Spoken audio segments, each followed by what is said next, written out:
Greetings, comrades, and welcome to Men with Funny Heads, the podcast that desperately tries to have a funny intro, and gosh darn it, one day we might manage it. My name is Wib, and I am joined by my good friend Longfang. Back to the drawing board for the next intro. Hello everyone, how are you doing? I'm doing okay, how are you? I'm alright. We watched an interesting episode of TV.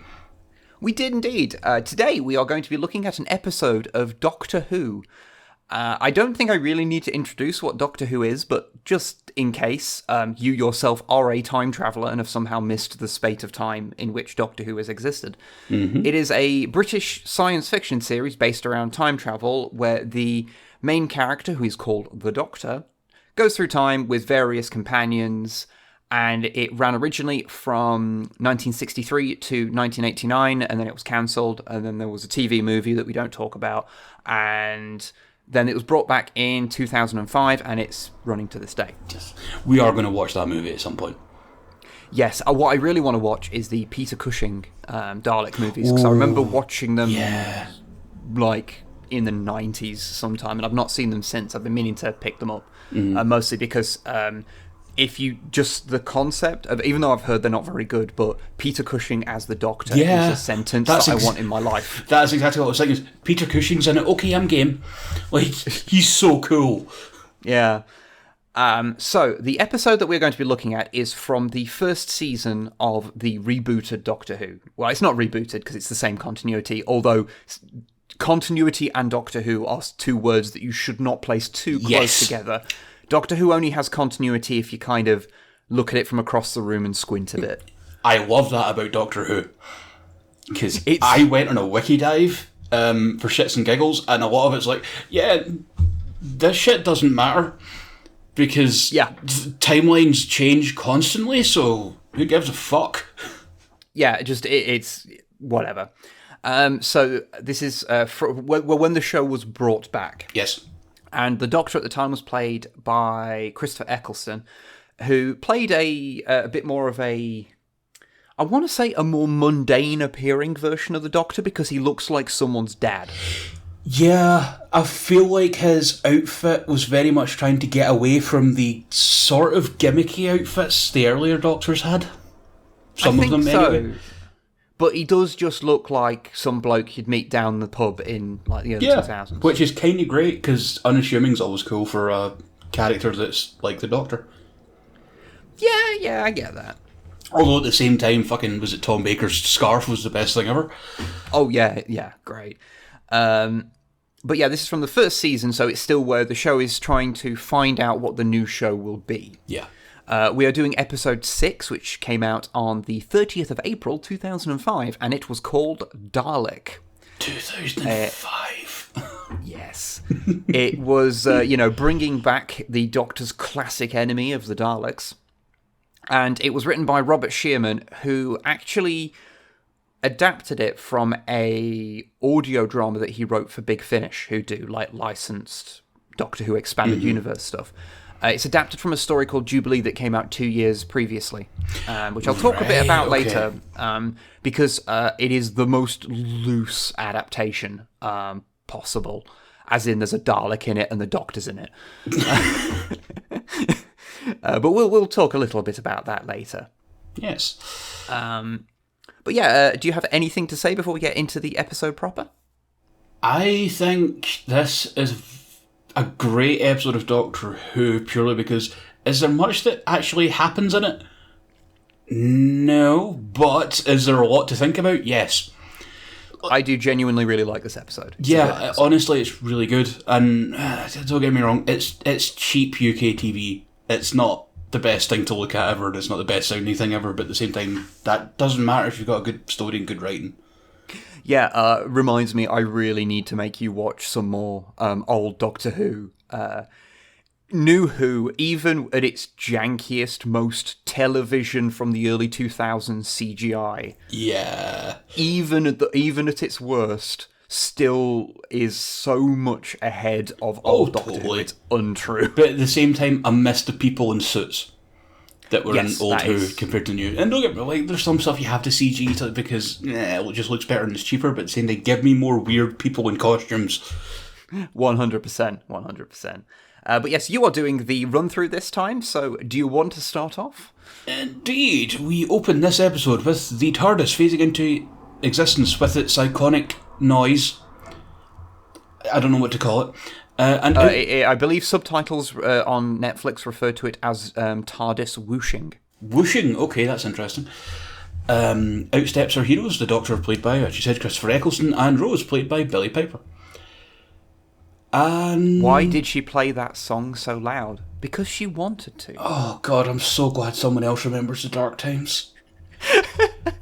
She used to do pop songs, by the way, to anyone who doesn't know what the fuck I'm talking about. I need to look up the trajectory of her career because it's interesting. But yeah, something, as the Doctor says, sent the TARDIS off course, a signal that it picked up that the TARDIS went, fuck everything we're doing, we're going to land here. That place where they land is Utah, as the Doctor says, half a mile underground, and in the year 2012, which at this point was actually the future for this show, which is weird. Yes. It was filmed in Cardiff, by the way. Of course. Because it's cheap to film in Wales. Yep. And looking around the room, they find themselves in a museum of alien artefacts, including the arm of a Slitheen, which we all remember. Yes. A Cyberman, one of the classic-looking Cyberman helmets. More specifically, it's from the story Revenge of the Cybermen. Thank you. I was going to say, because it's not the classic, it's the classic that I think of when I think Cyberman. Yeah, I mean, really old Cybermen are jank as all hell. Wearing a fucking balaclava. Yeah. And as the Doctor points, this is another thing I love about the Doctor sometimes, is when he points out something that's completely mundane but is still kind of spectacular, which is the mileometer from the Roswell UFO. Yeah. And they're just all in these glass cases. Yes. The Doctor notices the Cyberman head and kind of greets it like an old friend. He explains it was also an enemy to Rose, and then and about like how he's getting old now, and he touches the glass, which sets off an alarm. And a bunch of security guards with guns run in and aim their guns at them. Intro theme, which is a really good version actually. New Who has generally had a pretty good versions of the Doctor Who theme. And then this would mean fuck all at the time, but over the tannoy system, as we see a hallway walk and talk scene, we get a message of helicopter Bad Wolf 1 descending. Yes, Bad Wolf is a thing. It's a thing that is established. The phrase Bad Wolf shows up a lot in the early new Doctor Who run. And we won't spoil what it means, but it's a whole thing. It's kind of cool that when you go back and watch episodes, oh shit, there it is. Huh. It's a way of storytelling I like compared to other things that I'm sure we'll talk about later. What do you mean, how Moffat doesn't know how to be a showrunner? A little bit, yeah. A little bit. I will try to refrain from just going off on a 20-minute rant about how Stephen Moffat could not fucking run a show to save his goddamn life. Indeed. Don't get me wrong, Russell T Davies is not perfect. We also saw Torchwood, but I didn't fucking see Torchwood. I know. I watched quite a bit of Torchwood. Why? Because I was young and fucking stupid. Okay, fair. I hear that there are some bits of Torchwood that are good. I should watch it. There are bits that are really good, and then there's the majority of it is not. And then there's the Cyberwoman. Everyone just take a deep breath and compact that back down into the dark recesses of your mind where it belongs. Put it back into your mind prison. Yes. So this walk and talk scene down the hallway is a rich man. Actually, in my notes, I've just got some rich prick, an assistant, and some bodyguards. The assistant mentions happy birthday to the guy, and apparently has the power to get he's the president sends his happy birthday messages as blah blah blah. Rich man, who I will call Rich Man for a while because he's a dickhead, wants to get rid of that president because he has the power to do that. Yep. The assistant says, it might not be the best idea, and thus that assistant gets fired and sent for a fucking mind wipe. Yeah, that's... I'm just going to say that's pretty fucked up, but okay. Replacement assistant immediately runs up beside the guy, which I find quite good, and introduces herself as Diana Goddard. All of these people have terrible American accents, by the way. Would you like to know a fun fact about the American accents? Oh, God. Most of the people playing Americans in this are actually American. So were they playing up the accents for fun, then? Yes, I've seen it stated that they were doing stage accents, so it's basically... Oh, that makes a lot of sense now. Yeah, they're trying to do what British people think Americans sound like. Yeah. Except that doesn't really work because we are bombarded by American media all the time, whether we like it or not. Yeah. So we're very aware of what Americans sound like. So it's Yeah. But although, fun fact, it's not the worst American accents in Doctor Who. That belongs to a bit in, I think it's called The Chase, which is a William Hartnell era Doctor, like the first Doctor run, where they get to the top of, I think it's the Empire State Building, and there's a random American there, and it is the most English person putting on an American accent you will ever hear in your goddamn life. The rich man, or rich prick, asks new assistant, Diana, if the next president should be a Democrat or Republican, to which he responds, it should be a Democrat because they're so funny. Rich prick approves. Let's just not look at the entirety of US politics, because otherwise we might have to acknowledge that very little that's actually funny in anything other than a grim way has happened there for a while. So let's just put that. Again, that's something we're just going to bury deep down in the mind prison. In the dark place. Bye-bye. Yep. Young English lad runs up and states he's managed to buy 10 more artefacts, which rich man wants to see immediately. But Goddard says, hey, we found a group of... Maybe we should see the intruders that somehow got into floor 53 of this underground place. The English kid's name is Adam. I think it is introduced at this point. And I'm pretty sure that he was in a UK soap opera. I think he was. The actor is not the character, although maybe, who knows. Yeah. So I automatically kind of hate him. Just for having the temerity to be in a British soap opera. Wow. Hey, man, like, soap opera steady work. You cannot beat a TV series job. No. I hate the character. Okay. Because it reminds me of soaps, not the actor. Okay. I'm sure he's fine. Okay. At the point where Rich Man is going to go off and see this person, he mentions in passing that he wants to see his new pet, to which Goddard relays a message to a man called Simmons. We switch to a blue fisheye lens first-person view, watching who we assume to be Simmons using a power tool, and something fucking screaming. We are looking through the eyes of something that is being tortured. Yep. He's like, oh, have you got it to talk? He's like, no, I've got it to scream, though. Like, oh. Yeah. That's grim. Cut to Rich Dude's office, where he's finally, I'm just going to put it out now, he has finally introduced as Henry Van Staten, so I can just say Van Staten for the rest of this, who is fondling a newly purchased artefact, and behind him is a terrible painting of himself, if you didn't get it already that this guy's an asshole. Yep. Really putting it out there. God, that painting.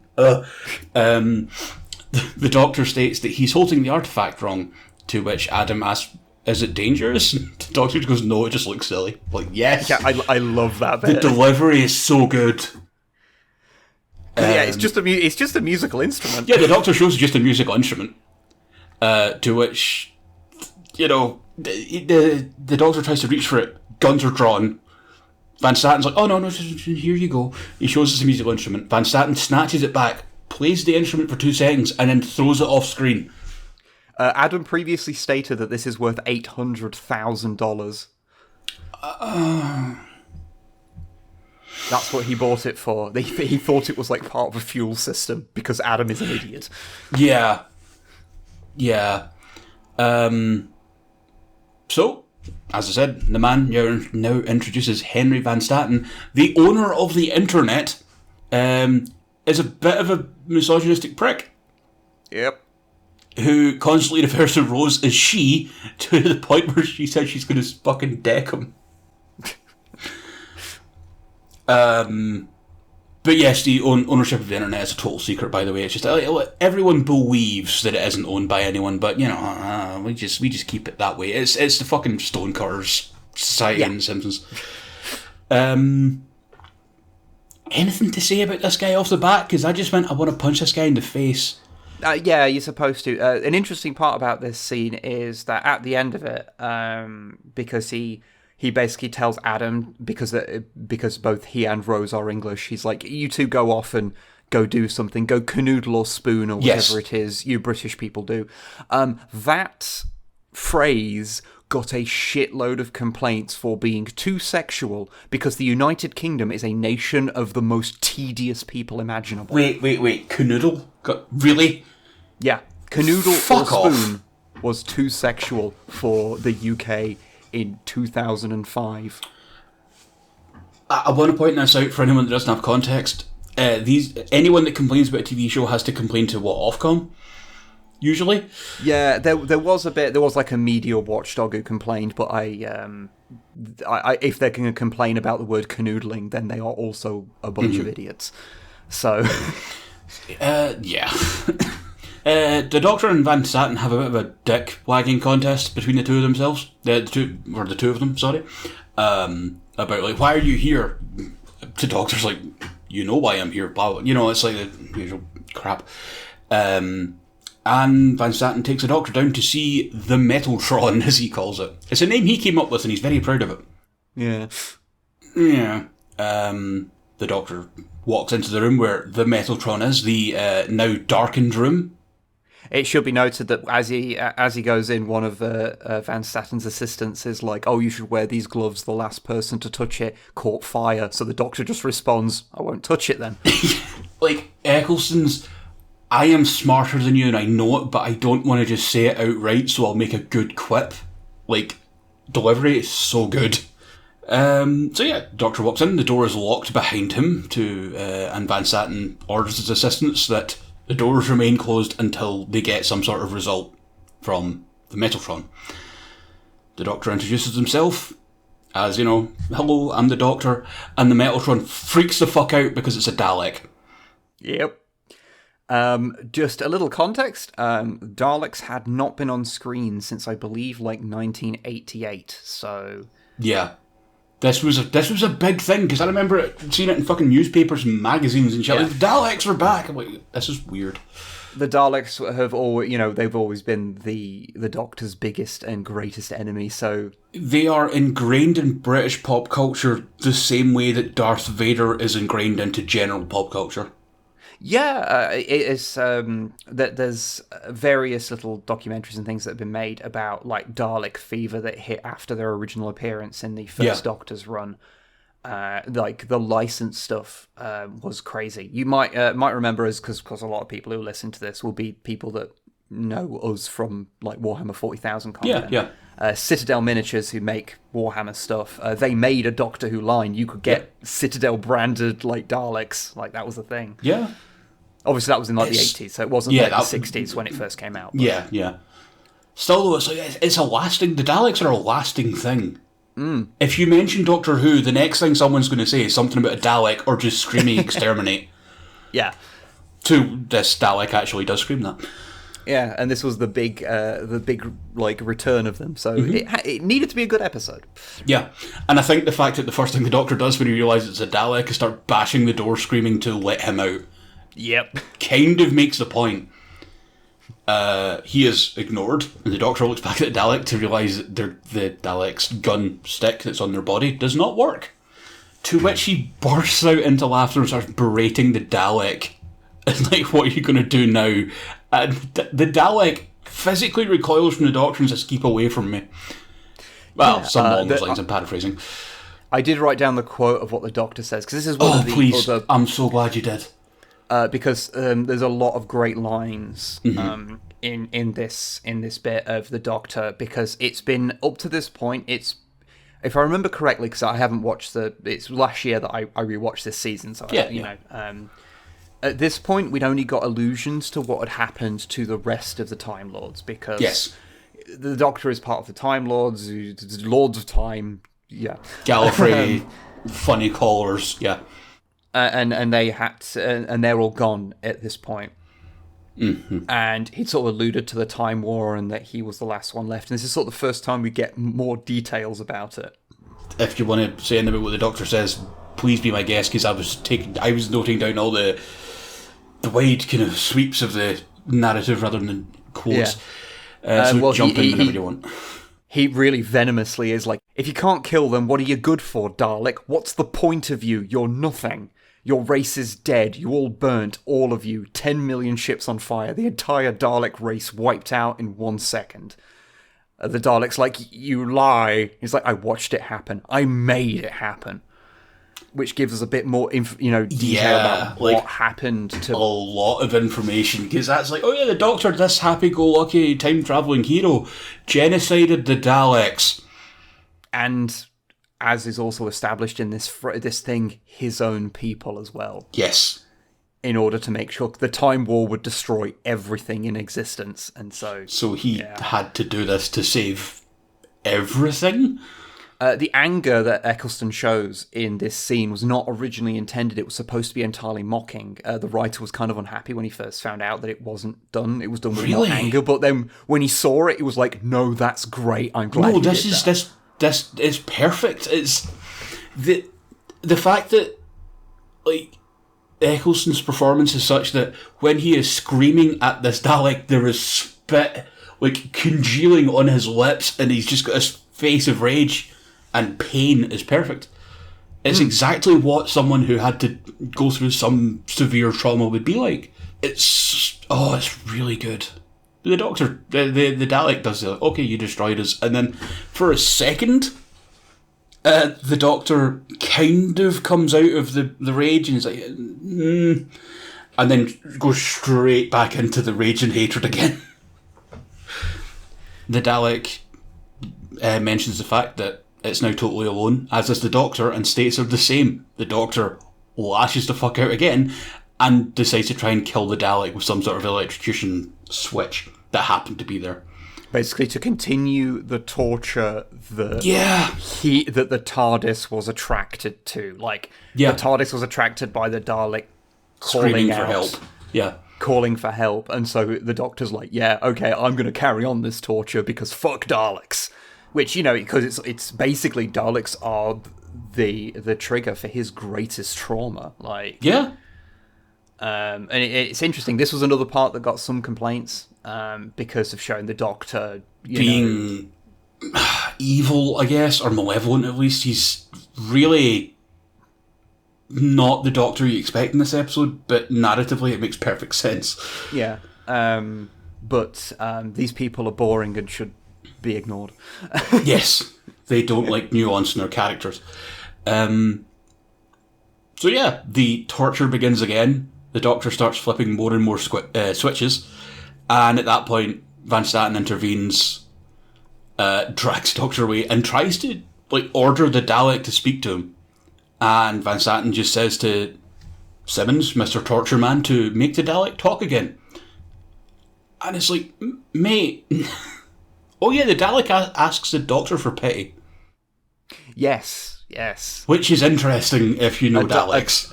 A Dalek in its screechy voice saying "have pity" is interesting. In the meantime, we cut to Adam and Rose making weird, cute flirting with each other. I don't know. I hate scenes like this in TV. I don't know why. They're in Adam's office, which is full of random fucking junk items that are all from alien craft, or he believes they are anyway. And Adam tries to impress Rose with everything the UN tells you and everything they cover up. It's all false. There's extraterrestrials everywhere, and Rose is kind of sweetly humours him about it. Like, she has travelled from, like, one end of the galaxy to the other. Yeah. In and through time. So, like, she's just like, oh, yeah. Oh, you know, it'd be crazy if, like, people, like, had met aliens, wouldn't it? Like, oh. I love Billie Piper in this role, I have to say. She kind of does it perfectly. What's great is where Adam says, like, oh, yeah, you know, I am a genius, I can't help it, I was just born clever, which... Now, I'm not, I don't consider myself to be a particularly smart person, but I know a lot of very smart people, and none of them talk like this, because only pricks do. Yeah. Adam's so annoying, but he's meant to be, so it's good writing. Yeah, it's Adam is a complete fucking pain in the arse, but he's definitely meant to be. Yeah. It turns out that he was sort of noticed by Van Staten when he was 8 years old and hacked into the US defence system and almost started World War III, which Adam finds hilarious. Because he's a prick. Yes. This is official Men with Funny Heads agenda against Adam. Oh yeah, I stand by this statement. I approve of this message. He's a prick. Like... Yeah, we're anti-Adam. That's what we are. Yeah. Not all Adams. If your name is Adam, you're probably cool. Unless you're like this Adam, in which case, stop. Yeah, stop. Just we don't hate you. Just stop and think, please. Rose manages to convince Adam to hack into the comm and video system so they can see what the Doctor's up to. They get the link straight into the cage, as it's actually called. I should have mentioned that, sorry. The room that the Dalek is in is just called the cage. Not fucked up at all when you're dealing with a sentient life form. Nope. And they see Simmons get back to work torturing it, at which point Rose fucks off to find the Doctor. In an elevator scene, the Doctor tries to warn Van Staten about the Dalek. It's like, this thing lives only to kill. Seriously, you do not know what you have in your hands. It needs to die. Yeah, Daleks are basically, they have had every emotion but hate removed from them. That I forgot about that line, but it's so good. They are peak space fascists. Like they just and we're not saying that like, oh, fascists. No, they straight up are. There is a quote I picked up later on about that fact that I will mention. But yeah, they are disgustingly evil. Everything that is not us must die. Yeah. That is their almost religious belief. That's their prime directive in life. Yeah, that is all they know. And that is what they will do. Van Staten kind of rebuffs him and then states that, so I've got the last of the Dalek kind, and since he was listening, he also knows the Doctor's last of his kind, so has him strung up in an experiment room. Yeah, it looks like a 90s alt-rock music video with a shirtless Christopher Eccleston. Yes. Like in a weird, like bathed in weird coloured lights. Yes, the weird coloured light from the apparently very painful scanning machine they're using. Yes. So, yeah, Van Staten begins, sensor scans, which are, as I said, very painful, apparently. Notices that the Time Lord has 2 hearts, and then states that, he's going to make so much money when he patents this. And that's when we sort of realise that Van Staten's made all of his riches by scavenging alien technology and then selling it off as his own. Yeah, apparently broadband came from Roswell. Yep, there you go. The Doctor, again, pleads with Van Staten. He has no idea what he's dealing with, and then Van Staten just ignores him and continues scans. I think there's a line there, what is it? The Doctor says, a Dalek is honest. Yeah, it is hateful. It will kill, but it is honest about what it is. Yeah. Whereas you are worse. Yeah, because Van Staten kind of is like, oh yeah, but this technology's been coming into Earth for years and it just needed the right mind to use it. And it's like, oh, you're that guy, okay. Yeah. Musk, anyway. In the meantime, I've used that in my notes so many times in this. In the meantime. Meanwhile. Yeah, exactly.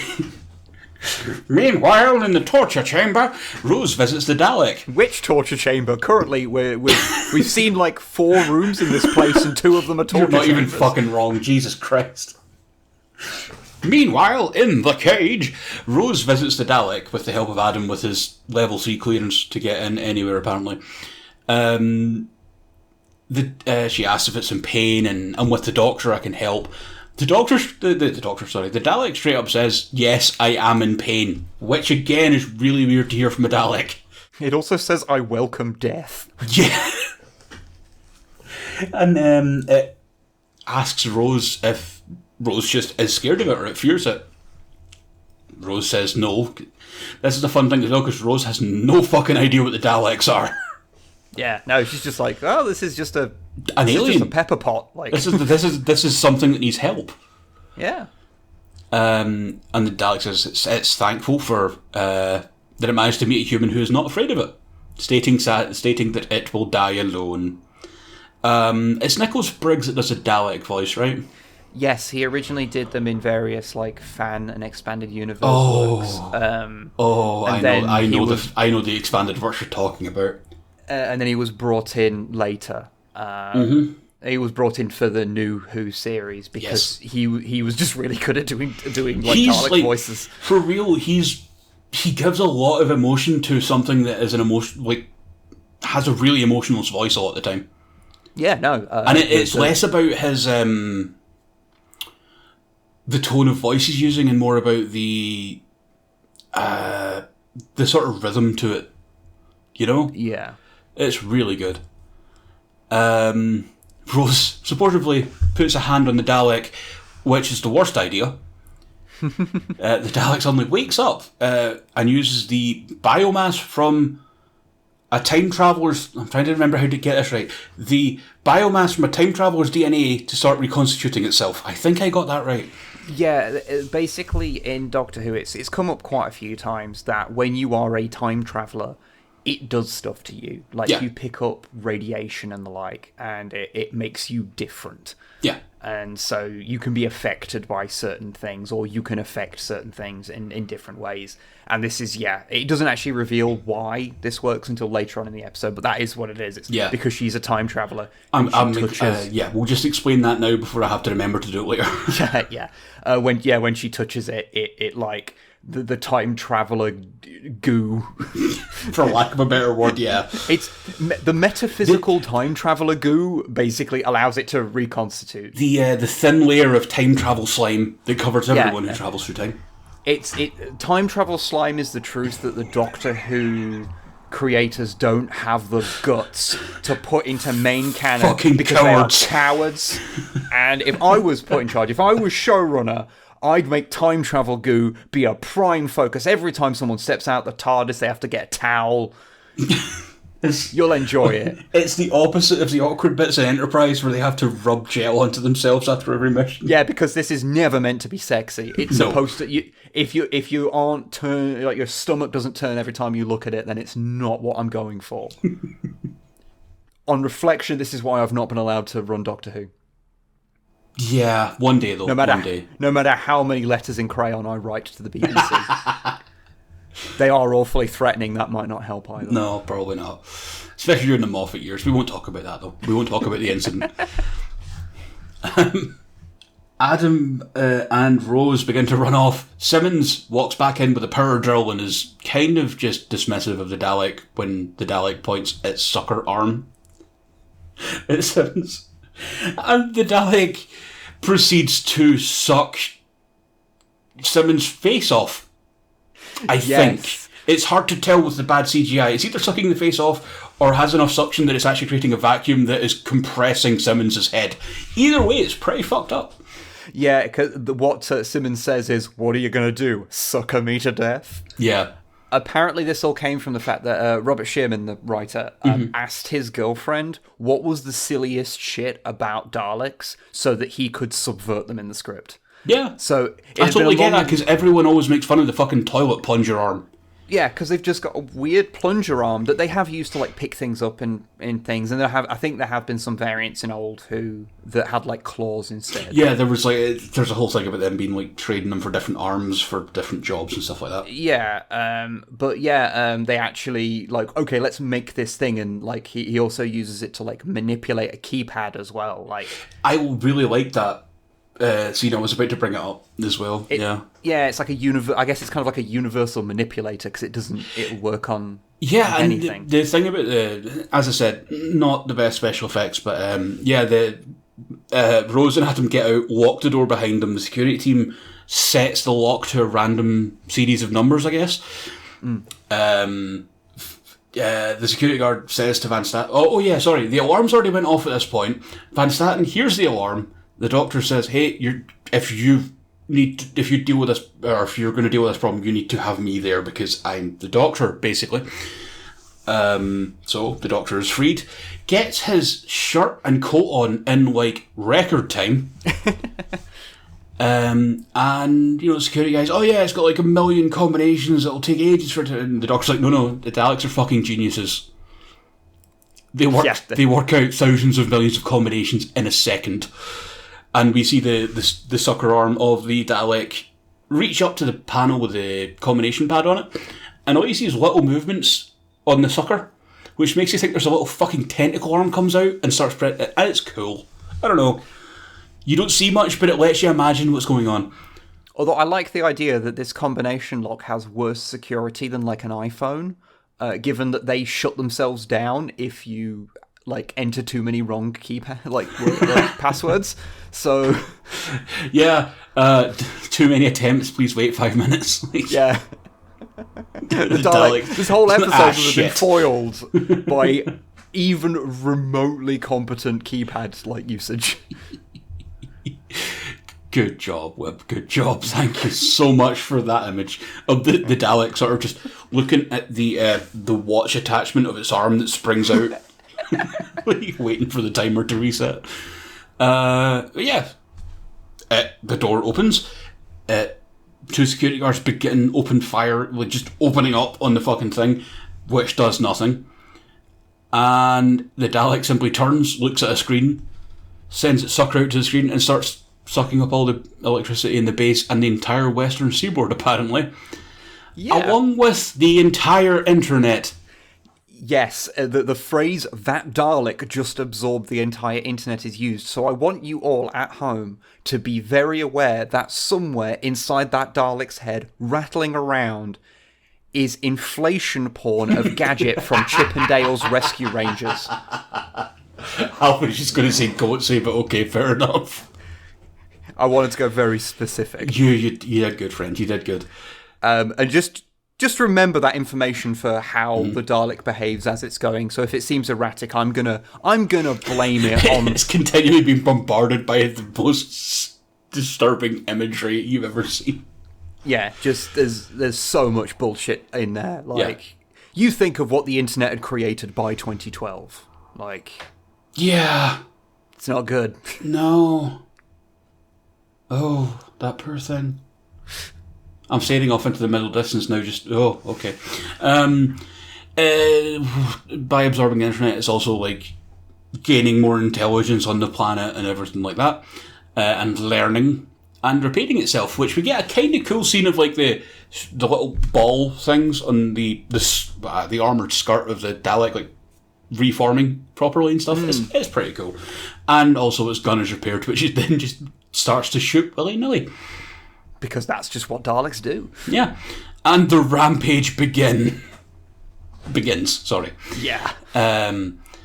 Oh god, yeah. Security guards line up to just be murdered by this thing. Because they shoot at it, and it like there's a force field kind of around the Dalek that just absorbs bullets. It's all very cut price Matrix. Yeah, I mean, I know it's meant to just like vapor, like disintegrate the bullets as they hit the shield, but they just kind of go and disappear. Yeah, it's fine. On hearing all the shooting, Van Staten screams down the comms that do not damage the Dalek, and that his staff is expendable, but that thing is unique. And when he starts ordering for a ceasefire, he notices the gunfires. There's a lot less of it all of a sudden. And then there's even less. And then it's silent. And we cut back to the Dalek and there's just bodies everywhere. And yeah, we also get to see the fun effect they've done for like the modern Daleks where it shoots people and you see the skeleton inside them. I love that. It's Doctor Who always has to have that kind of campy side to it, and that is, it's great. Like, there've been various different versions of this, but just this is, the version of it that they use in this sort of era. It's just kind of fun. Yeah. It's very silly, but yeah. Wanted to mention, actually, we also see that the Dalek can, its body's in, 3 segments now? The arm and gun part can swivel independent of the body and the head, which leads to some cool stuff. But only when it's CGI. Correct, yes. I was going to ask, if memory serves, original Dalek designs, well, I say original, they probably changed them a lot in the old days as well. They did, yes. It was mainly one body section and then the head, right? Yeah, because it was just a bloke inside it, shuffling it around like he's on an office chair. Let's be real, that would be the best job on Earth. I don't care what anyone says. 100%. I sent you that brilliant picture earlier that's like the concept art for the original Dalek, and it's like a guy on a tricycle inside a Dalek, and it's the funniest shit. I know exactly why they didn't do that, because you'd have some poor fucker in there to be bashing his knees off the Dalek when he tries to pedal around. You wouldn't be able to turn it either. The actual ones were just on casters, so... Rose, Adam, and a security guard that was escorting them find themselves at a staircase. Actually Van Staten says that they locked down the entire floor of the Daleks on, which would trap everyone in there. Yep. Van Staten gives no fucks. Because he's a prick. Speaking of pricks, Rose and Adam, along with the security guard, find the staircase. Rose says, I think we'll be safe now. Start running up the stairs and stop to watch the Dalek reach the stairway. Adam decides to just berate the thing about how all powerful it is, and yet it can't make its way up a set of stairs, to which the Dalek just floats. No, it first says, elevate. I'm so glad you did the quote, thank you. Yeah, and then hovers up the staircase. Which, of course, actually is not the first time we've seen a Dalek do that. It also did it in Remembrance of the Daleks in 1988. Which is also the story where the Special Weapons Dalek comes from, which is my favourite Dalek and the best Dalek. Do we need to stop and talk about the Special Weapons Dalek now or later? The Special Weapons Dalek is a Dalek that instead of having a midsection just has a fucking cannon. Yeah, it's a tank Dalek, basically. It's great. I don't think it even speaks. It just rolls around and just one shots. The story it's in has got Rebel and Imperial Daleks that are black and white. Okay. Mm-hmm. And this is going around and it's just blowing up the enemy Daleks in one shot. Actually, it's quite fun. Since you just mentioned the black and white, Daleks and all that, is this a bit of a departure in terms of colour scheme for Daleks? Yes, Daleks have been many colours over the years. The original ones were silver and blue, not that you could tell because it was in black and white. Black and white, yeah. They were quite often you'd see them black and gold or white and gold, as you saw in that one. There have been many colours. I think there were quite vibrant colours in the Peter Cushing ones. I think that's where the bright red ones come from and things. Right. But this kind of brass coloured one, the subtle redesign they do, which I'll tell you some stuff about later. Oh, good. But I think this is a really good redesign, and the brassy colour's interesting. The redesign of the Daleks is great. It's a really solid redesign. We'll also need to talk about another redesign later on at some point. You're talking about the one at the end of the Victory of the Daleks thing, aren't you? Uh-huh.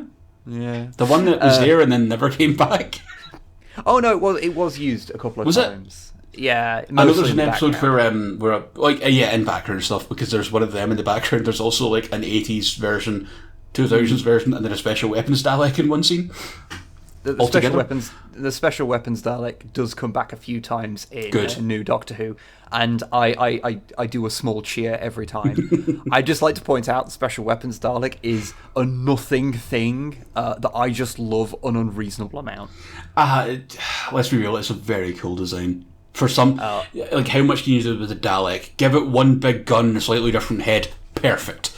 I am always having to stop myself from buying either one of the little miniatures that are produced. Warlord Games currently makes miniatures for Doctor Who. I've had to stop myself from buying that or buying one of the toys that was made. I think sometime in either the late 80s or early 90s they made toys of them. I have to stop myself from buying those more often than I completely understand. It's okay. I'm giving you the pat on the shoulder here, but I'm not there to do it. I'm sorry. Carry on talking about this so I don't just keep talking about special weapons Dalek. Dalek begins hovering up the staircase. The security guard decides to stay behind and slow it down with her handgun and dies pretty much immediately. We cut back to Van Staten, who is arguing with the Doctor about the Dalek, asking why can't we just reason with it.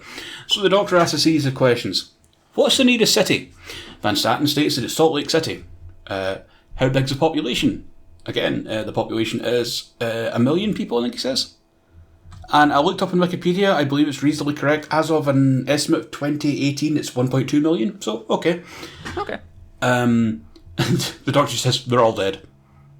If that Dalek gets out, they're all dead. Van Staten argues, why? The Doctor goes off on a tirade about, Daleks, all they want to do is kill. Van Staten's, but why though? The Doctor says, humans are different from Daleks, thus to a Dalek, they are wrong and need to be killed. Daleks are the ultimate in racial cleansing. That was the quote I wanted to get to. Which is a line. Yeah. They really, it's just, no, you can't fuck with Daleks. It's actually the thing that I think this episode is meant to do more than anything else. As well, it's to reintroduce the Daleks, but it is to make Daleks scary again, because they were scary to kids back in the day, but over time, like any reoccurring they kind of just became a bit of a joke, really. And I don't mean that in a bad way. It's, the Daleks are so scary, they can't get up. The common thing that you hear is they can't get upstairs, oh, how scary.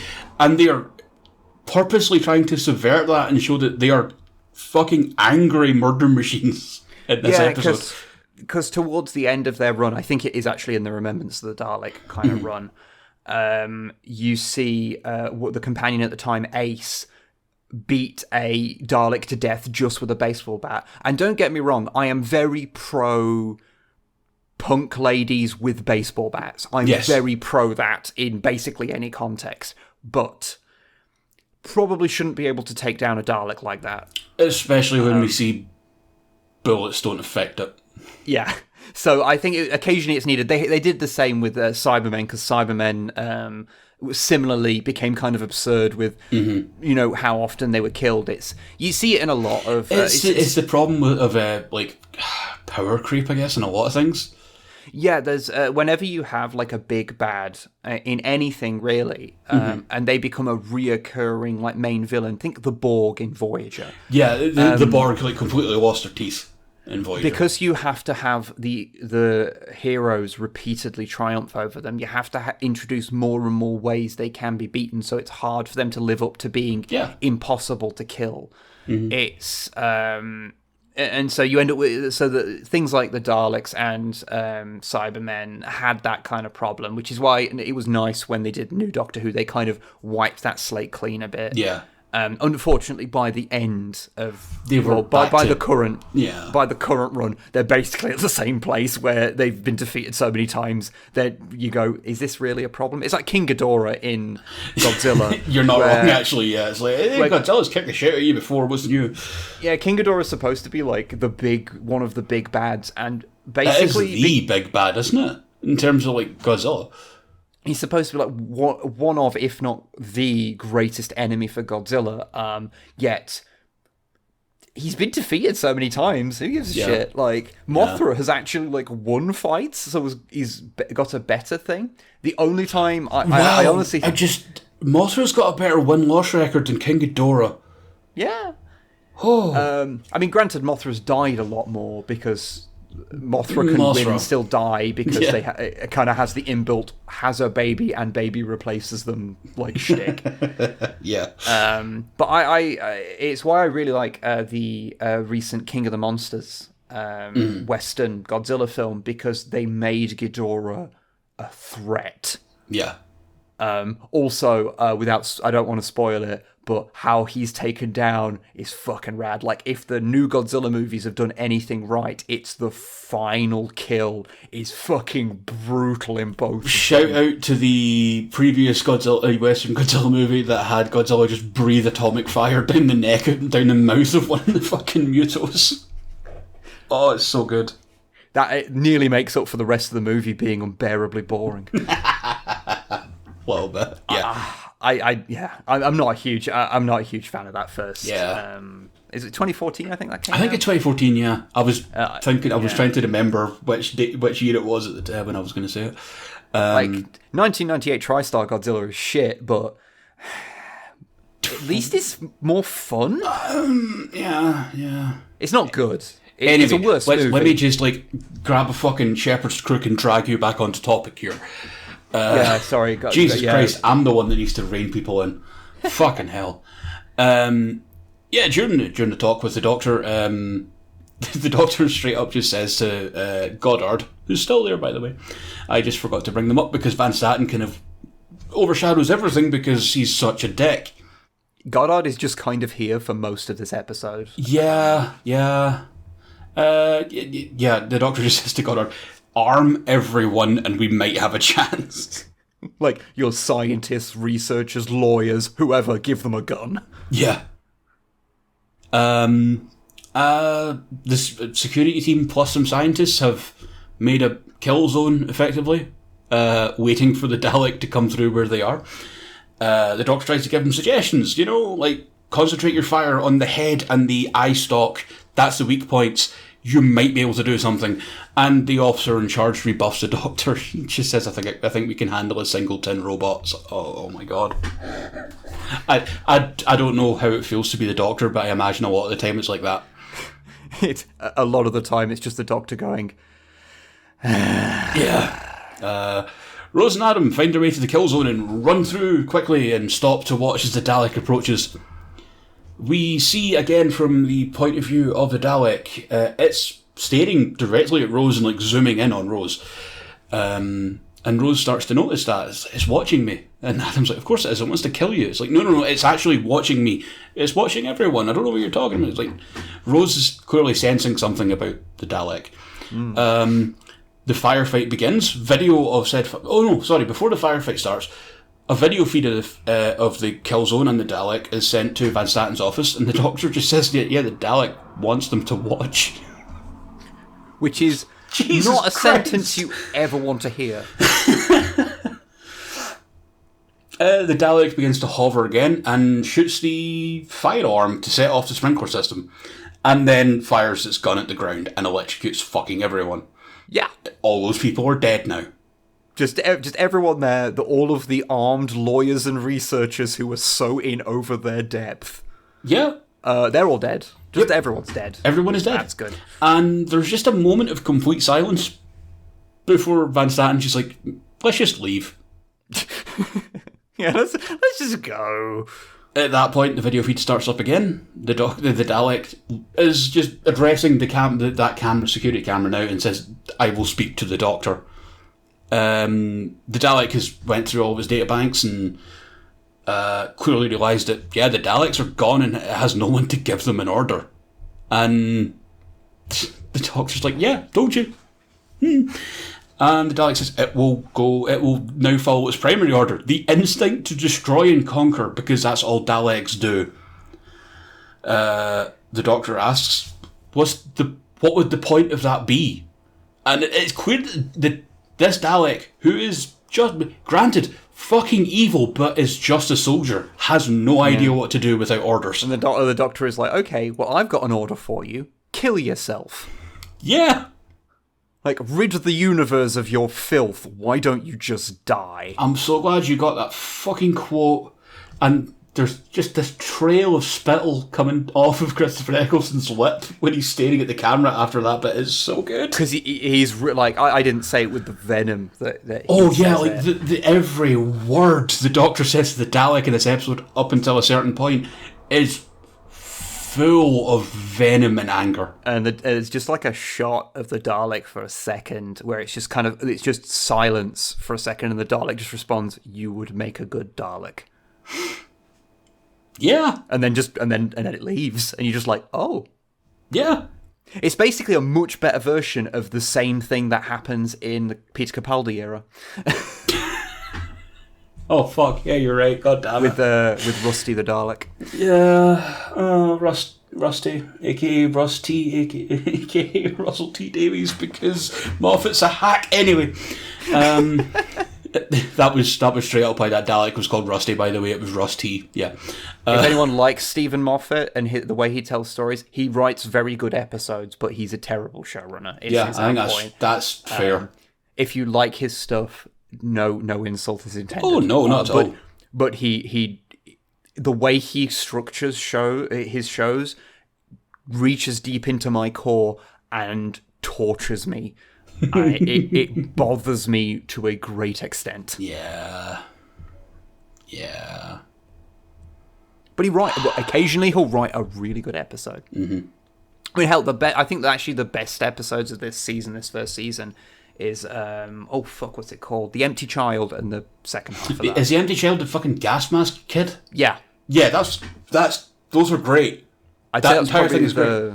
That two-parter is probably the strongest of the first season, and that's a Moffat story. So I'm not saying he's like untalented. Yeah, was that two-parter after this, by the way? It was, yeah. Right, okay. Note down that we should probably talk about something that's in that episode later. Okay. I just thought of something there. We'll probably get to the end of it. Fuck it, I'll just say it now to make life easier.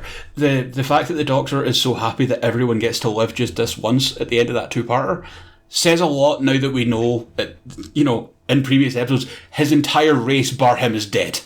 Yes.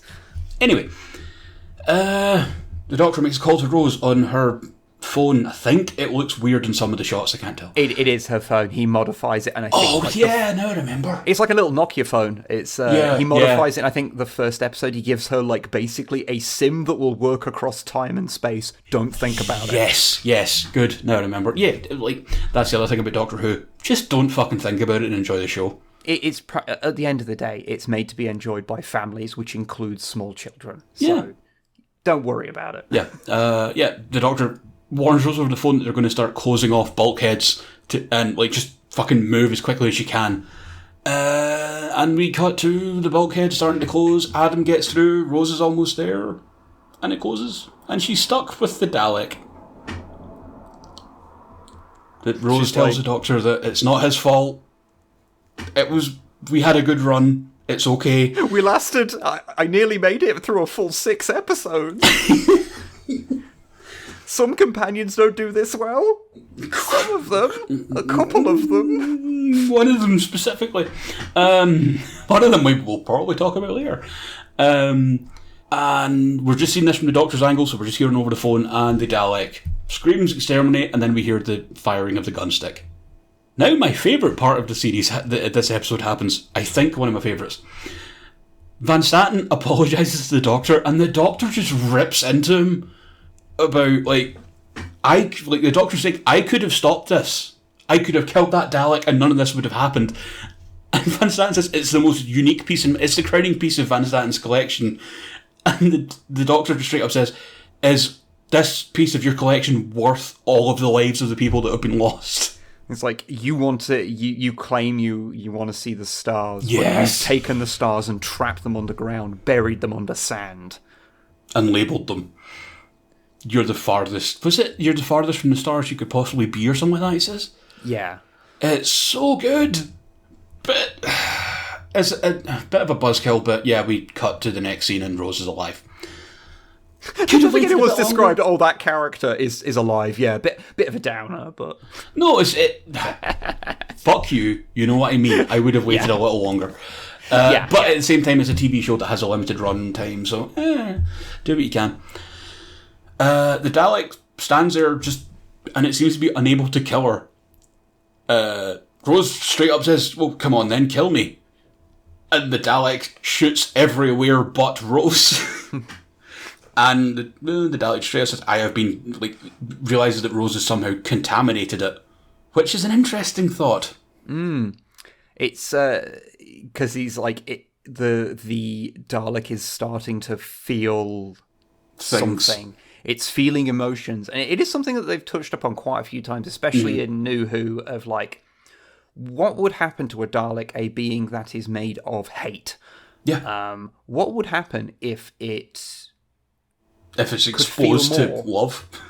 If it is exposed to other emotions, what would happen? And they've come to various different kind of conclusions on it. I think they've done it better in some cases and worse in others, but I think this is a decent way. I'd say, yeah. The Dalek opens up another conversation to the Doctor and uses Rose as a blackmail chip. Bargaining chip. That's the one. Bargaining chip. There's the term I wanted to use. To open up the bulkheads and let them pass. And I think there's a line there about what use is emotion if you cannot save the one you love, that he says to the Doctor. And it's, spicy. Yes. Wait a minute, I'm in my notes here. Yes, we see Rose and the... before that. In Van Statten's office, Adam arrives. The Doctor dresses him down because the Doctor, I think, is kind of projecting his own failure onto everyone else. A little bit, yeah. And Adam takes the Doctor to his office to find anything of use in the uncatalogued firearms bin. Yeah, I should mention a little point. One of the it's one of those things that on IMDb it counts as this is a gaff, but oh no, but no, it's fine. Which is you see them use a keyboard. Yes. And despite this being set in Utah, it's a UK keyboard. Oh, fuck off. It's actually really interesting. You only see the enter key, right? Yes, but I didn't realise this. But on, I don't know if it's on every American keyboard, but I had a look, and it turns out most American keyboards don't have the big enter key that we have. Oh, there's okay. That's a bigger not problem, but that's a bigger thing than I thought it was then. But still, it's so fucking minor. Yeah, it's basically the same size as the return key on American keyboards, apparently. So. Fair enough. So it was the fact it focused on the enter key to be the open and close door key was actually notable. And Anyway, uncatalogued weapons bin. I was going to say the Doctor and Rose. No, the Dalek and Rose. Strange, the Dalek and the Doctor are quite similar, aren't they? Anyway, I'm sure there's no episodes of the show that will deal with that. No, not even this one deals with that. Really, does it? The Dalek and Rose are in a lift ascending up to the top floor, I guess. Floor 1, I don't know. And the Dalek is visibly confused as to why do you still live, Rose Tyler? I think he asks. She's like, I don't fucking know. You'd fucking tell me, dude. So it's clear there's something going on with the Dalek, and it is having a mental breakdown. This is super cool character stuff for a fucking Dalek. The lift doors open, and the Dalek finds themselves face to face with Van Statten. This bit's great. Yeah. The Dalek moves up to Van Statten and says, "You had me tortured. Why?" And Van Statten has to make any excuse other than, "I wanted you to talk because you're a plaything of mine." Yeah, it's he starts off with no, I wanted to help you. I just wanted to try and make it so that you were okay. I wanted to repair you. And as the Dalek's pushing him against the wall, he just kind of breaks. He's just I just wanted you to talk. I just wanted you to talk. Then hear me talk now. And then exterminate. It's this is so good. But Rose steps in to stop the Dalek from killing Van Statten. It's what? Look, you don't have to kill. What do you want? And it kind of looks around. That's a good point as well, actually, because that Dalek's probably never been asked that question ever. Yeah. Rose just stops and says, you don't have to kill any more people. What do you actually want? And the Dalek just wants its freedom. Okay, well then let's go get your freedom then. Yeah, somewhere in these scenes, because I've forgotten to know exactly when it was, the Doctor is at the uncatalogued weapons bin with Adam and is picking stuff up. And I think it goes, broken, throw, hairdryer. Yes, good, I like this. And fine, it turns out the reason that these are here is because Adam knows about the mind-wiping thing, so he figured he should have some guns just in case he has to fight his way out. I guess he just had to hope he didn't pick up the hairdryer. He's going to hairdryer his oppressors. The Doctor just something about what were you going to attack them with, your A-levels or something like that? Yes. It's very clear that Adam thinks of himself as a very intelligent, really great person. And the dog's like, no, mate, you're a fanny. Yes. The Doctor's contempt for Adam gives me life every time. Yeah. He berates him because Adam is very annoying. Yeah. We have Rose accompanying the Dalek to I guess it's the entrance, it's the ramp up. And the Dalek shoots a hole in the roof to let the sunlight in. Rose says she never thought she'd feel the sunlight again, and the Dalek straight up asks, how does it feel? Dalek's talking about feelings. This is weird. And then we see the Dalek's armour open up, and the fucking awesome puppet inside. Yes. A Khaled mutant. Is what it's actually called. Because the Daleks were originally the Khaled. Yes, it's written backwards. Yes. It was invented in the 60s. Don't worry about it. Don't worry about it. Don't worry about it. It's fine. I actually had a thing because some people think that this is the first time you see the mutant inside. It's not. You see it in many things of old Who, but it is the first time of seeing the nice redesigned one. It's the first time of seeing it where it doesn't look like shit. Yeah, it's a really fucked up squid thing. It's got one eye. It's not well. A lot of the other times, like, you do see it in the very first story. In the very first Dalek story, isn't it just a dude's hand and a glove that comes out and grabs someone? You basically see its kind of tentacled kind of thing come out from under a sheet. Okay. Because they take it out and... right, okay. Yeah, it's a whole thing. It's really long, so it'd probably be something that we'd have to, like... In the future, it'd be nice to do, like, multiple part episodes of this. Yeah, sure. To, like... cover something, but for now we'll stick off that. But like something like the original Dalek story could be an interesting one to do that because they work like dodgems. Like they defeat one by putting a coat on the floor and pushing it on it so it can't get electricity. Oh yeah, I remember that. Good shit. Anyway, at this point, while the Dalek is basking in the sunlight, one of the tentacles is sort of moving out as if to hold Rose's hand. Is kind of adorable. The Doctor turns up with a huge fucking gun. A comedy sci-fi gun. This is like Liefeld era, like laser gun stuff. You know when they're just massive overbulked weapons. Yeah. If Cable carried this, it would not be shocking. Yeah. Asking Rose, he just says tells Rose to step aside. You don't know what that is, and she looks at the Doctor's like, this thing isn't the one that's pointing a gun at me, Doctor. It's like, oh my god, this is character stuff. The Doctor's screaming that he has to do this, and Rose is saying that this Dalek is whatever this creature, because I don't think she ever actually said it's Dalek. She probably does, but she never really says this Dalek. She's this thing, this person, because she doesn't view it the same way the Doctor does at all. It's just another like life form to her. The Dalek has clearly changed, and what has the Doctor changed into during this? Is the question that she puts to the Doctor, and the Doctor does drop his weapon, and it's and has a moment of just not being able to compute anything, and then notices the Dalek basking in the sunlight, and is like, what the fuck? I would also like to point out, I know I said earlier about the whole like continuity of Doctor Who is not something you should really pay too much attention to, but it is quite funny that in the David Tennant era, there's like a part with like where the Doctor's holding a gun, and at the end he's like, I never would, like about shooting someone, and it's like, unless it's a Dalek. 9 definitely would. Yeah. We'll talk about that in a minute, like once we're done though. Oh, and the third Doctor also would, because he was just an action hero. Oh, fair enough.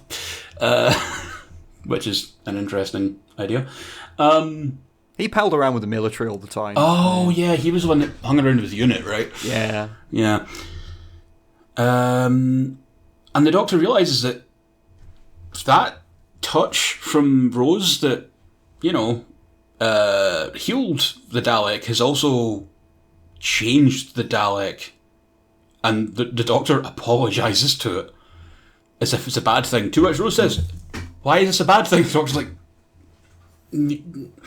it's bad if you're a Dalek, because a mutation is bad, because you're no longer a Dalek. Like, that is like basically a fate worse than death to a Dalek. Yeah. So, And I think like, actually, yeah, the Dalek does say that this existence is now worse than death or something like that. It's... That bit really sticks out to me, in that the Doctor finally comes to his senses and then realises that there's nothing he can do for this Dalek now. He can make his peace with this single Dalek, but this Dalek still, at this point, is done. There is no future for it. And we know this because the Dalek begs Rose to order it to kill itself because its existence is now worse than death. Which is fucking heavy for Rose, who's a 19-year-old kid at this point. Don't think Billy Piper was. Just thought. Anyway, the Dalek asks if Rose is scared, to which she says yes. And the Dalek responds that it is as well. And then seals itself up in its armour, floats up slightly, and all the little balls in its armour skirt come off and go to certain points around its body, and then it just fucking explodes and disappears. Yeah, it's like the balls kind of create a sphere around it and it just vaporizes. Yeah, and it's gone. This does explain this is like a serious scene and I'm going to undermine it now, but it does mean that we finally get the explanation as to what Dalek bumps are, which was a reoccurring gag in the comedy episode Curse of Fatal Death, where the Master is given Dalek bumps, and they're on his chest. Okay. Also, Moffat wrote that, didn't he? Yeah, Moffat did write that. It's the first bit of who he wrote. Yeah. If you want a fun, also little tidbit, those little bumps originally were going to light up and like spark randomly, like different colours when the Daleks got mad, and that was for the original Dalek run. But they couldn't do that because Doctor Who was a very cheap show back then, and they couldn't afford that many car batteries. Also, I think it looks better just as they are.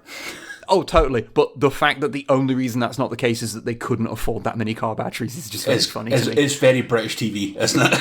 That is the most old Doctor Who. Basically, if you want to know why something in Doctor Who is the way it is, it's because in the 60s they didn't have the money to do it any other way, is the reason, basically, all the time. Yeah. And as we are wrapping up here, Goddard signals to somehow still alive security guards to escort Van Staten away for a mind wipe. She says some rather unsavoury things about the homeless and junkies, so I'm not going to repeat that part. But, yeah, she straight up says that Van Staten has let 200 people die. Fuck you, you're off for a mind wipe. Yep, which, I mean... Yeah. Sure. Yeah. Rose and the Doctor return to their TARDIS. The Doctor kind of solemnly just says, yep, that's the Daleks all dead. I win. In this really hollow sort of way. And it's, I hate this. Apparently it's a callback to a thing I think the Master says. Yeah. In an old Doctor Who. Well, look at that, I win, or something like that. Yeah. And yeah, Adam runs down to meet them and says, hey, the Goddard's going to just fill this place with cement. So we should leave. I've got to interject here. Oh no, I know why. On IMDb, on the section for goofs and gaffs, someone has written the character error. At the end of the episode, Adam informs the Doctor and Rose that the bunker is going to be filled with cement. As Adam self-identifies as a genius, he should have known the bunker would be filled in with concrete instead of cement, which is the binding ingredient. We need to have a discussion about what is an error. Fuck off. That's not an error. People use those two things interchangeably. Yeah. And also, someone can self-identify as a genius and be a fucking idiot, i.e. Adam. Oh, you are not wrong about that one. Also, just being smart doesn't mean you know every fact about absolutely everything. That's not how intelligence or knowledge works. That is a level of pedantry I expect from fucking Cinema Sins. Fuck off with that. Yeah, that is a Cinema Sins one. Holy fuck, you're right. Just want to point out that if you actually squint, you will see the correct text that was put there in the gaff section, which is, I am smarter than Adam, who is a genius, thus I am better, is what that message actually says. That's what the person was trying to project hard into that, yes. Yes. Rose kind of asks the Doctor to bring Adam along, and he's Just like, yeah, on your head be it, fucking whatever, no, I'm done with this. He does say the line of, he is a bit pretty, and Rose just goes, I never noticed. And I kind of love that scene. The line that just made me smile was Rose is like, oh come on, he's told me he's always wanted to see the stars. So the Doctor just responds, well, tell him to go outside then. Yeah. which is great. Oh man. Yeah, the Rose and the Doctor enter the TARDIS, and we get the classic sort of scene of the person who has no idea what the fuck they're doing going, why are you walking into a box when this place is going to be filled with cement? And then he eventually walks in and the episode ends as they go off on another adventure with the whooshing noise. And that is Dalek. That is Dalek. A good episode of Doctor Who. That was my rough run through of Dalek. I apologise. I took a lot of notes because a lot was happening in that episode. There's a lot of little things happening, despite the base story being pretty simple. The broad strokes of it are, what, rich man has Dalek, Dalek on loose, Doctor must stop Dalek. It's pretty fucking boilerplate, but the little bits are so good. If you want to know what happens to Adam in the next episode, they go to the future and he gets a door installed in the front of his head that opens anytime he clicks because he's an idiot. And he uses it to get a bunch of information and then to go back in time and get rich. And the Doctor's like, haha, fuck you, and kicks him out. Yeah, and then as they're leaving, clicks his fingers, so he's just sitting there in the middle of, 2005, his front room, and then his head opens. Yeah, because the Doctor's like, fuck you, buddy. Yeah, so don't worry, if you didn't like Adam, he's only around for one more episode. He appears in the comics to try and get revenge on the Doctor, apparently. That's disappointing. But I hope he's bad at it. I hope he's very bad at it. I think he is. So, before we get to a conclusion about what we thought about the episode, would you like my now apparently customary random facts about this episode? Yes, please. I have been waiting for, for anyone who doesn't know, I like Doctor Who. I'm not a massive fan of Doctor Who. Webb is the Doctor Who boy of the two of us, so I have been dying to hear some of his points on this. I mean, I'm not the biggest Doctor Who fan. You're not a super fan, but you enjoy it more than I do. Yeah, I and you've watched more of it. I have the type of personality that means that I search out esoteric, pointless nonsense. Yes. About things that I consume because that's fun to me. A part of enjoying a series is then consuming things on the periphery of it and fun little tidbits of information. Originally, this episode might not have featured the Daleks because there was actually some kind of dispute with the Terry Nation estate, because in Doctor Who, the writer owns the rights to the monster that they create. The creatures and aliens they create. Well, it's the characters, really, is what they own. So Terry Nation was the writer who created the Daleks. He also created Blake 7, which is a series we should totally look at because I love Blake 7, despite it being kind of a bit shit, but it's shit in a kind of fun way. It's British TV, of course. It's a bit shit, but shit in a fun way. However, there were apparently some conflicts, and they didn't know they were going to get the rights to be able to use the Daleks. So they created a new race that was going to go in there if they couldn't get it sorted, and that is the race that eventually became the Toclafane that showed up later in David Tennant run as basically a bunch of heads in balls. The Toclafane would have been, if they were what they ended up being in that David Tennant episode, they would have been pretty good as well. Yeah, I think they wouldn't have the same punch as the Dalek, but the Toclafane are fucking creepy. Yeah, I think ultimately this is one that I think works mostly because it is a Dalek and because the Doctor has such a defined history with them. Definitely. I think I don't think it would have been just any other episode if it didn't have a Dalek in it. I think it would have just been another episode if it had been the Toclafane. Unfortunately, the Toclafane show up in a bit. The area they show up in is a bit of David Tennant's run that I'm really not a fan of. I'm not a fan of the what's his name? Is it John Sim? I think it's John Sim. Yeah, the John Sim master. I was never really a fan of him until he shows up later on with a goatee, and then he's all right. Maybe that's it. I just need the master either has to have a goatee or be Missy. And then I'm okay with that. How do I put this? I kind of agree on the master stuff. I like some of it and not so much others. There's It's like, overall, but there's bits in it that are really good, like the Toclafane. Holy fuck, that's some dark shit. It is. We won't get into that because that's no, I don't want to. Yeah, everyone go watch. It's just when the Master first turns up again through those episodes to the Toclafane. Yeah, it's pretty fucked up. I will say there is because Doctor Who was mostly made in Wales anyway. Like this one was, so a lot of them were made in Cardiff because that's just where they were located.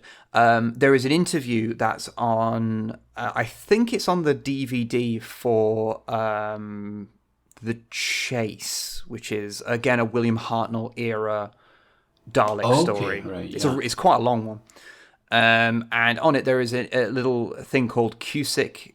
I think it's Cusick, is how you pronounce it, in Cardiff. And it's an interview with the guy who originally designed and, built the original Dalek props, talking to the people who built the new ones for the new series. Mm-hmm. And it's a genuinely fascinating thing, because there's lots of little things in it, like where he's like going into how they built things, like how it was supposed to work, and like things they couldn't do. Like the thing I mentioned earlier about the light up Dalek bumps. When they got mad, that's where I got that from. Right. Okay. Although what it mostly is a really fascinating example of the difference between someone who is just making something because that's their job, they're a creator, this is what they do, talking to someone who is doing the same job but is a fan of the previous work and so has mythologized the creation of it. There's the lore of how Doctor Who came about. There's a parallel to Star Wars I'm sensing with this, actually. Yeah, so you see this kind of the difference between the mythology of Doctor Who and the reality of it. And the old guy, I can't remember his first name, but it's Cusick, his name. He's quite occasionally kind of rude to the guy, quite frankly, because like the guy goes, oh, so like this, who's just a fan, like but he's one of the people behind making Daleks now. He's like, yeah. He's like, oh, so you're like, I heard that you were, the shape was inspired by a pepper pot, and he just responds with like, if that was all there was to design, then it'd be an easy job, wouldn't it? It's like, oh. I totally kind of get that from like old prop guys and stuff though, and it's like, oh yeah, but the lightsabers were so genius. It's like, oh yeah, we need a laser sword, so I've pulled the bottom off this like fucking camera flash. Will that work? Like, it's it becomes part, like every becomes element part of the mythology, like you said. Yeah, it's mythologized as to how this all came about. Whereas it's usually just well, this will work. Like the guy was saying, so the lights on top. Like I heard that they eventually became Mini Cooper like indicator lights. Mm-hmm. And the guy was just like, yeah, we didn't have the money for that. Maybe someone later did that, but on ours there were ping pong balls. And it's just a lot of things like that of going through, like, there's like the helmet part, the little swivel part on top. Yeah.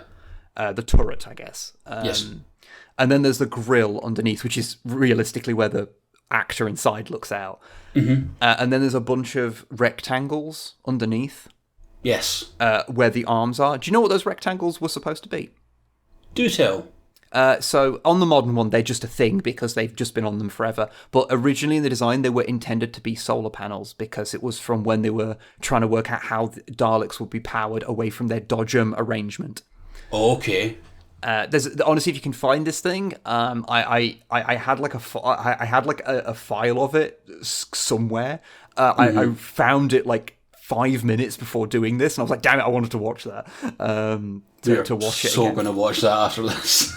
Because it's genuinely fascinating. As I say, just for that thing of like the realities of just people needing to put together these sci-fi things and how we view them now, where we view it as this mythologized creation. I just find it really fascinating from like a creation of art perspective. And there's a sort of, it's not dismissive, but it's downplaying the design a little bit when people just go, oh yeah, the guy just saw a pepper pot and made the Daleks from it. It's like, no, there's still design and ideas have to go into that, and logistics, But yeah, it's a lot more than just like, oh yeah, pepper pot, okay. Yeah. But then there's like, how do you make that work? Or how does this fit to this? Or how does, and all that sort of thing that goes with it. As I say, he does come across a bit rude to the guy a few times, and the guy is just like a fawning fan. So yeah, you know. I kind of get where the dude's coming from as well, because he's probably been asked these questions so many fucking times. Yeah. Another interesting thing that I mentioned earlier was that this story was adapted from another story that the writer did, which was called Jubilee. Now, this was okay, I need to sit and brace myself. Oh, yes, yeah, okay. This is a whole story. I won't go through the full nitty-gritty of it, because this story, the audio drama, is available on Spotify. You can just search for Doctor Who Jubilee on Spotify and listen to the whole thing, like I did. Actually, before you go any further, I should mention the episode Dalek is on the BBC iPlayer for free. Ah, cool, because I just watched it on Netflix. Cause I don't have Netflix at the moment, so I was like, okay, yeah, there it is, and I can watch it fucking legally. So I don't have a TV license, so I can't watch it. You don't ask if you have a TV license, and all you have to do is click yes, and they don't ask you any other questions, right? I am not advocating for crimes on this podcast.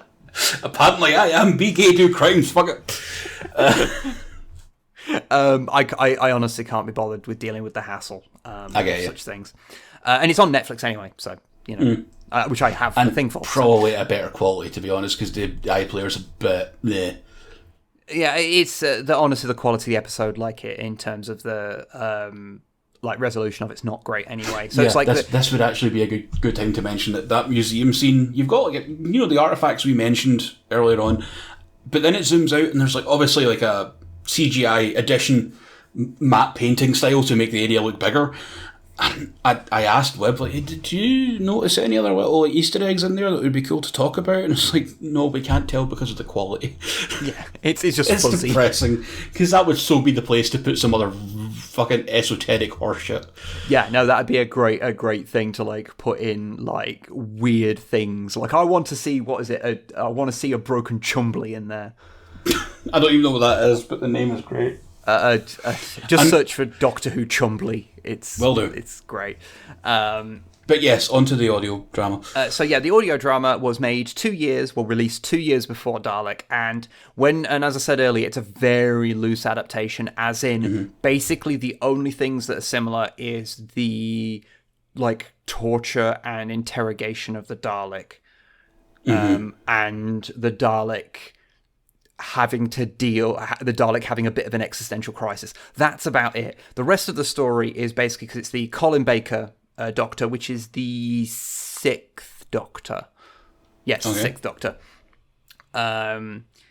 Who was notorious for having some of the worst episodes of Doctor Who because the BBC was actively trying to kill it during his run. They were actively sabotaging that series, yeah.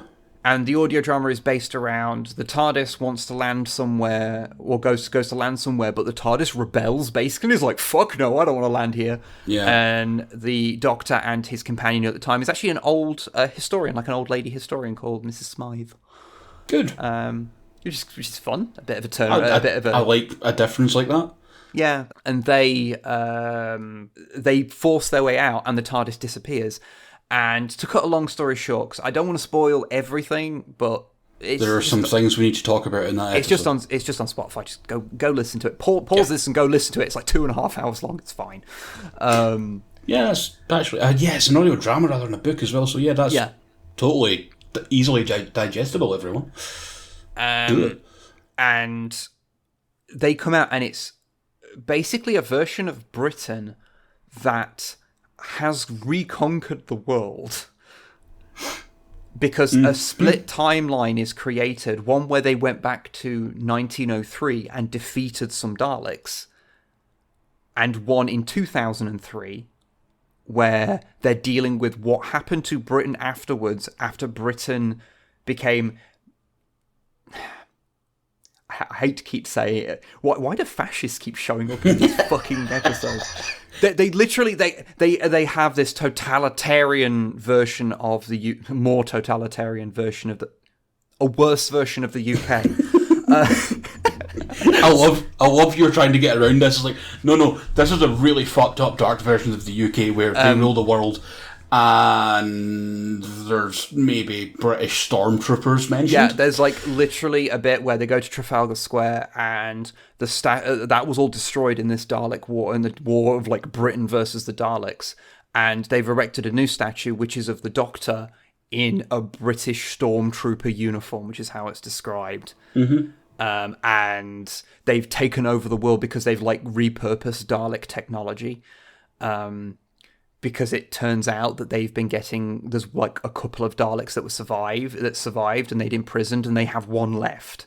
And that's sort of the bits they took from Jubilee and put into this. I just looked up the the publisher summary for this episode, and it does actually straight up say at the end of it, "All hail the glorious English Empire."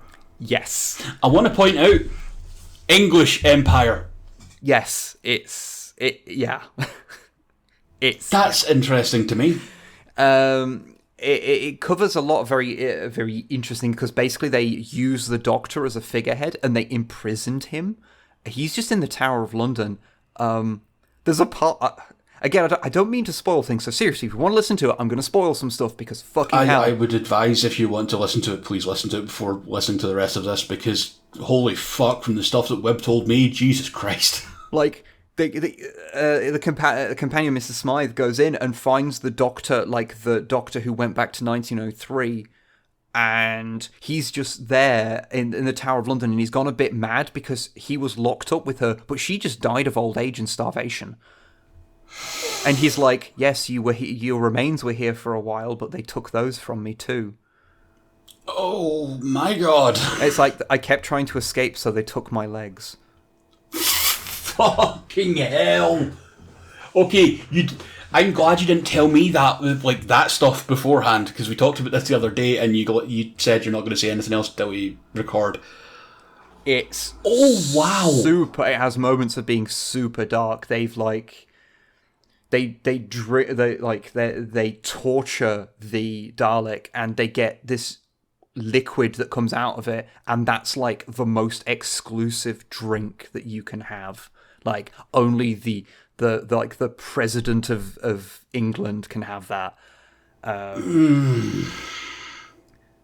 It's a whole thing. There's also the bit that got me, that made me horrendously uncomfortable when you were describing this, was the fake Daleks. Yes, they have a song, and it feels like it's like a minstrel show thing, and makes me intensely uncomfortable. Oh god, no! I need to tell you about this. Oh no!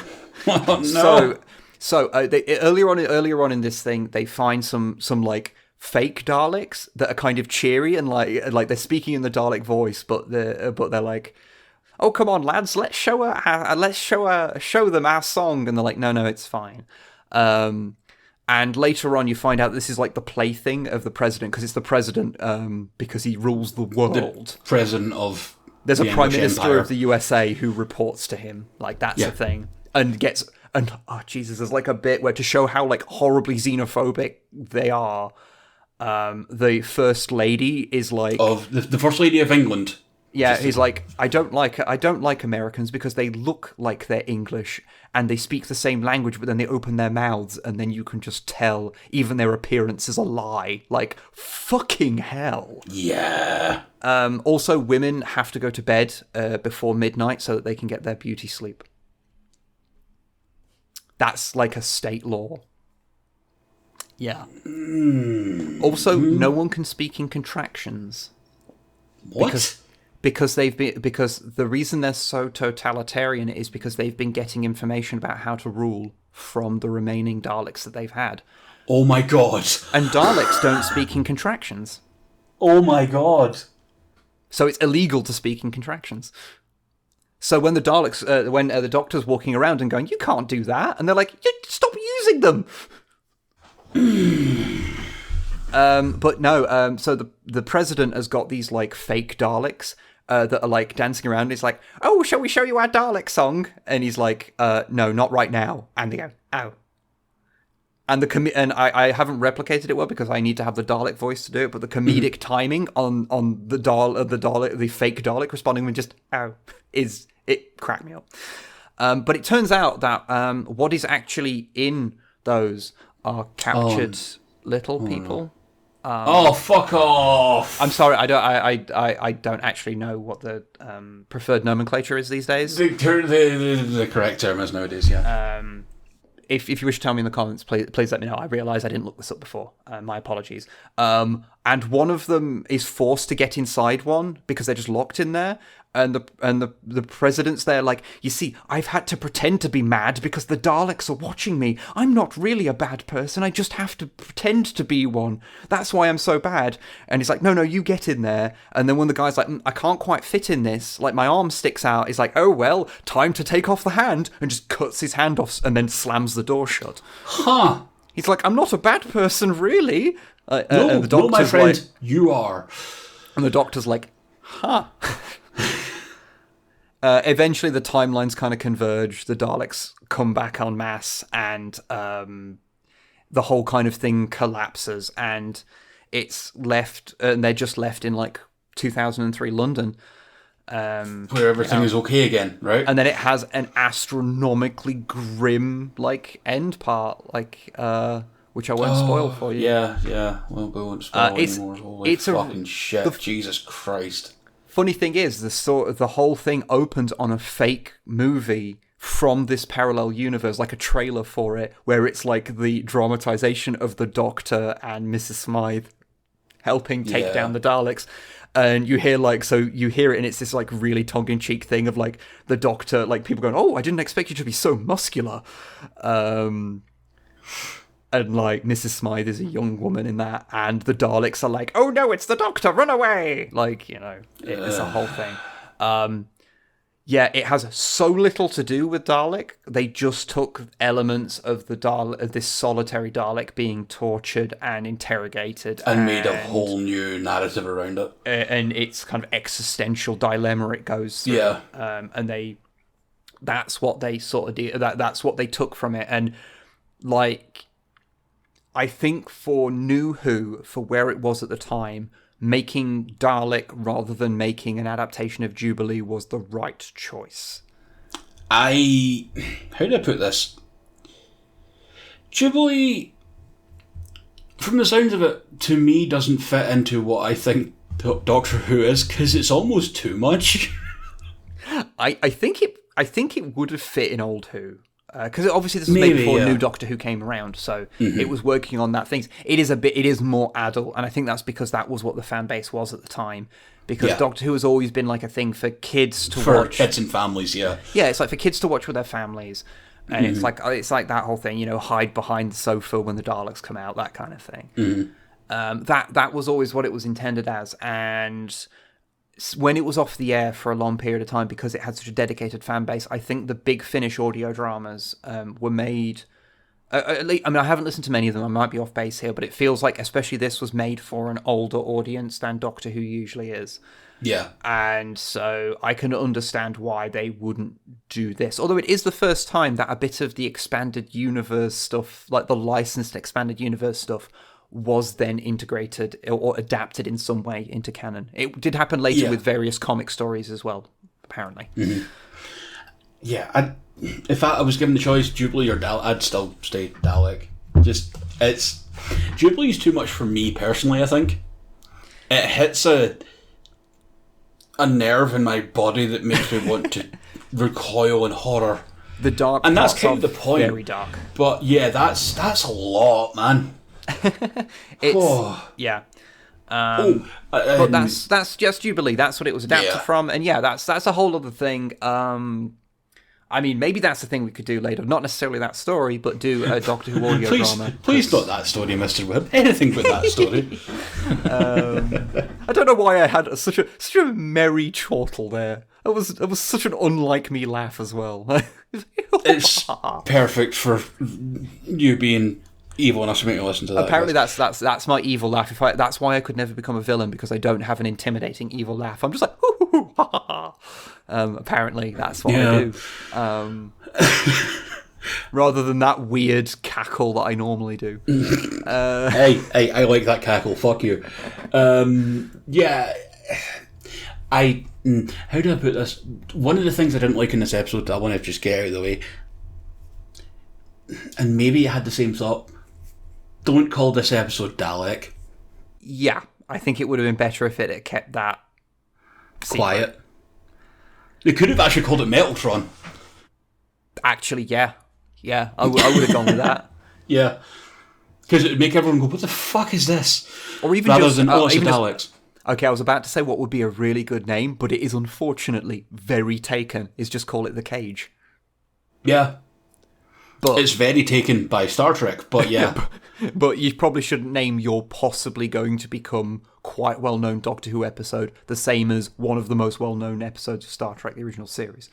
Yeah. Well, the technical episode. Don't worry about it. So I guess we move on because all my random facts and stuff are gone.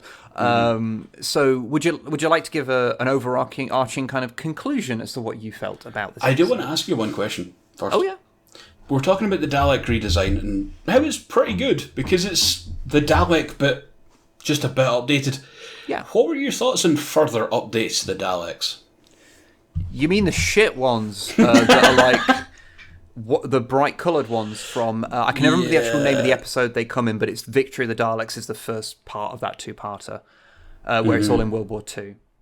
Oh shit! Yeah, but okay. No, I'll say that the one Dalek in that episode that's in like British military green is kind of great. Oh yeah, that I actually really like. But that's an old school Dalek, and then there's the new Daleks. The new Dalek paradigm, as it said here. Yeah, that don't really show up that much afterwards.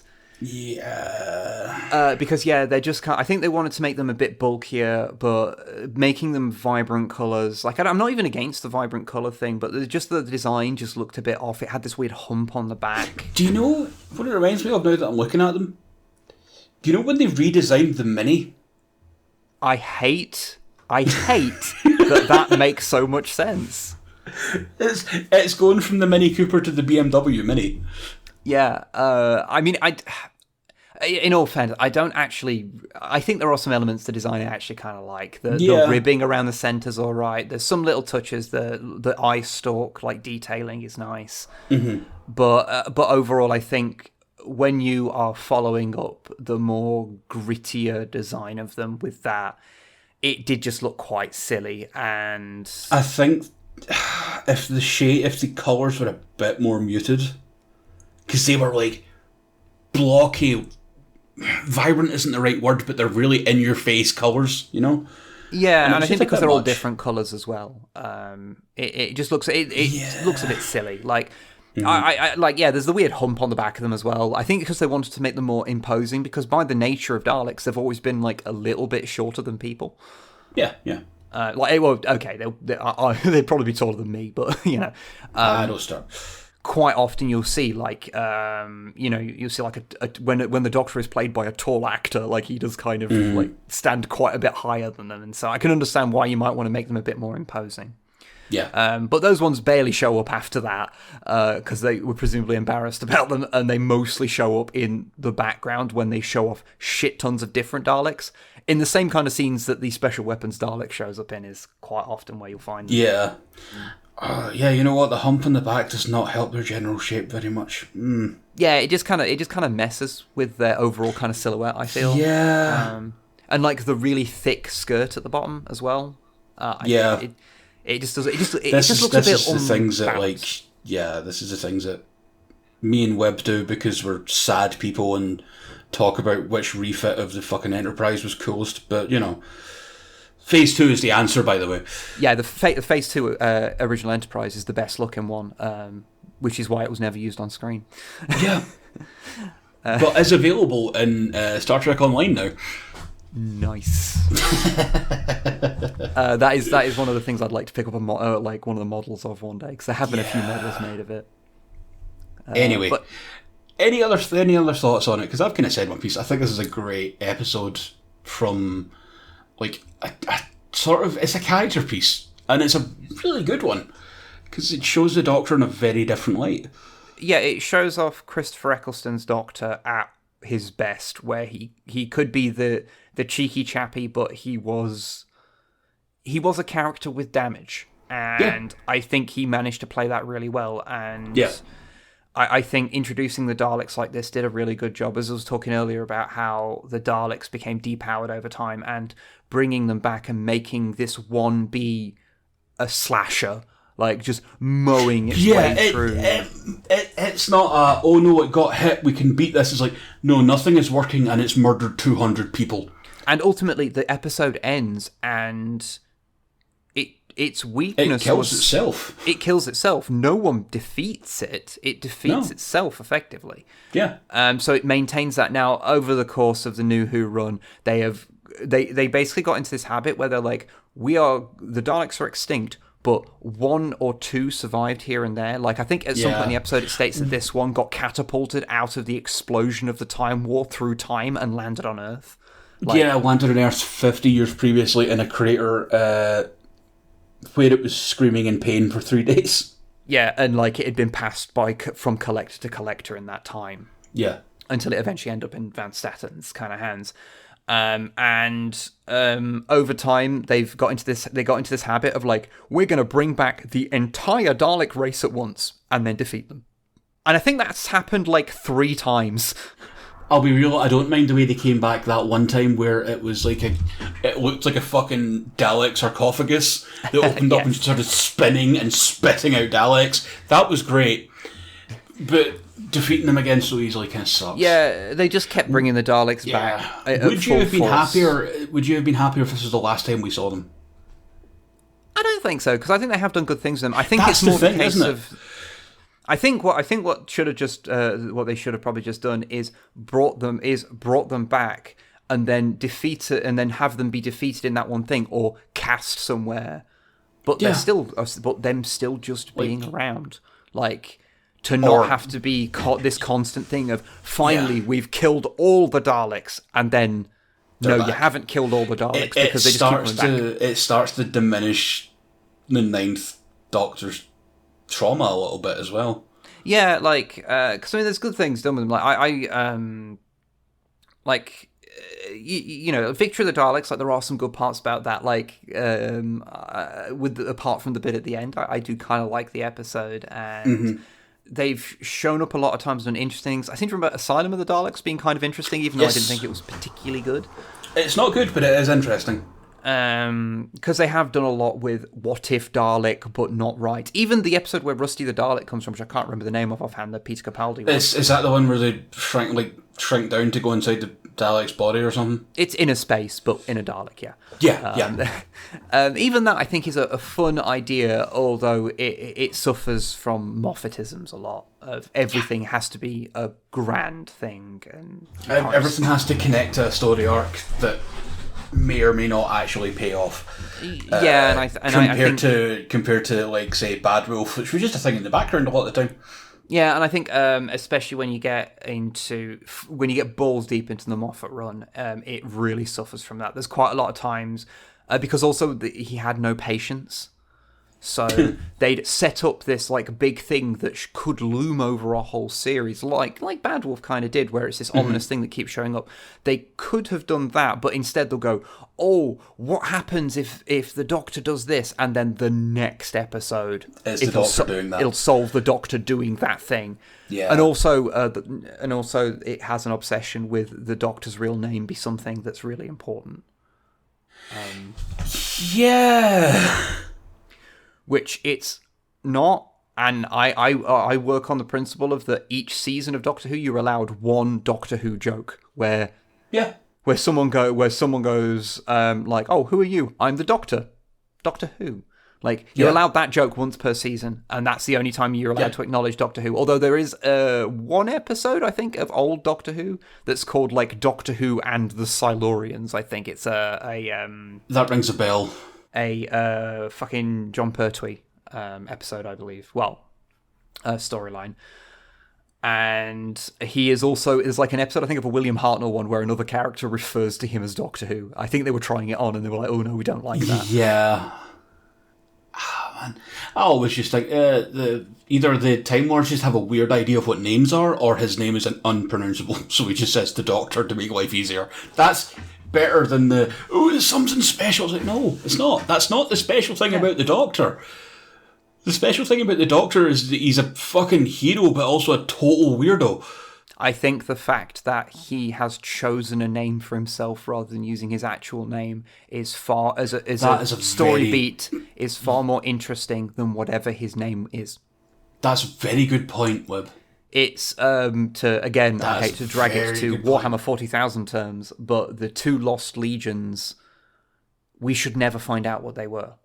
Yeah. They're far more interesting as just a thing that exists. Yeah, we've had that conversation before about, because we came from the time before the Horus Heresy novels. Yeah, as a general rule, have mystery in your canon. And Doctor Who manages that quite well usually because every piece of canon has 5 different contradictory pieces of information about it. So because timelines are weird and they can get away with it. And I remember reading on the wiki recently that there's a kind of idea of that because of the way the TV was made at the time of Doctor Who, nothing was fucking permanent. They didn't expect it to keep going, so they could just rewrite stuff if they wanted to. Oh yeah, well then you get into the whole thing of how many of the old episodes were just destroyed. Yeah. Not only that, it's like there are several different beginnings for the Daleks, how they became the Daleks, and some of them were just different because no one gave a shit to keep track. Yeah, they'll give slightly different iterations. I believe I heard somewhere there's like 3 or 4 different explanations in Doctor Who canon as to how Atlantis sank. Yep. And that's just the thing. It really doesn't matter in the long run because Doctor Who is wacky fun space adventures that sometimes can be very serious. Yeah, it's a fun show, and I know I spent like some parts of this saying mean things about Stephen Moffat, but I still watch through the whole run because when Doctor Who is good, it's really fun. Yeah, and even when it's being bad, it's still when it's good, right? Moffat run when it's good. The episode where Amy gets left behind for 36 years on a fucking spa world or whatever the fuck it is. Oh yeah, that's grim. It's a good episode though. Yeah, well, the classic like good episode from that kind of era is like the Vincent van Gogh episode. Oh god, yeah, which is beautiful. That is a really heartfelt episode, and yeah. And I maintain that because I really like Peter Capaldi as the Doctor, even if the first few seasons of his were kind of a bit crap. And I haven't seen enough of Jodie Whittaker's run yet. I've seen a few episodes of it. I liked what I saw. I like her as the Doctor. It's the same thing as Capaldi, I think. It could be the same thing as Capaldi anyway, but it's like, you're a great Doctor, you're just not getting the scripts you deserve. I've heard that. But I haven't seen that stuff yet. Mm-hmm. I've been meaning to catch up with it. Me too. But I think the last season of Peter Capaldi's run is great, and Bill is a great companion. I will not hear a bad word said about Bill. She's great. Good. But that's the thing. Like the good thing about Doctor Who is that it is this iterative thing. You will probably, even if you don't like, you know what? Yeah, that's a fair point. If you don't like the Jodie Whittaker run, you didn't like the Peter Capaldi run, maybe you'll like the Matt Smith, David Tennant, or God help you if it's the Christopher Eccleston run because you've got one season and that's it. Yeah. Actually, it's a good timing because he's coming in to do he's like announced, like I think the day we decided to do this episode, it was announced that he was going to be in some of the novels, not novels, the audiobooks, yeah, audio dramas, whatever, which is cool. Yeah. But even if you don't like New Who, you don't like its structure, because I kind of like the longer form stuff. Than just one of my problems with like the Christopher Eccleston and David Tennant run is that there's a lot of stories where they could really do being like a big like 3-parter thing, but they have to like condense it down as just a 45-minute thing, you know. Yeah. Whereas if you like that kind of long form stuff and you don't mind costumes made out of bubble wrap, go watch old Doctor Who. Yeah, I was going to say, actually, we talked about it being an iterative sort of thing and things change over time depending on what series it is. Do you know what it reminds me of? And don't fucking laugh. It reminds me of JoJo's Bizarre Adventure. Yeah, I actually get that. Do you want the Victorian horror part 1? Do you want Indiana Jones part 2? Do you want whatever the fuck you describe part 3 as, or do you want Twin Peaks in part 4? Yeah, I think there is definitely something to be said about that. It's why we're this episode is fucking a mess. It's so long to talk about an episode that I think is 41 minutes long. It's so long, and it's very. This is the thing about this episode. And this is why I was like, oh god, I have too many notes. Oh shit, I need to talk about this entire episode. Oh god. There's a lot in here that sparks off a lot of thoughts about Doctor Who and media in general, and it's really fucking weird.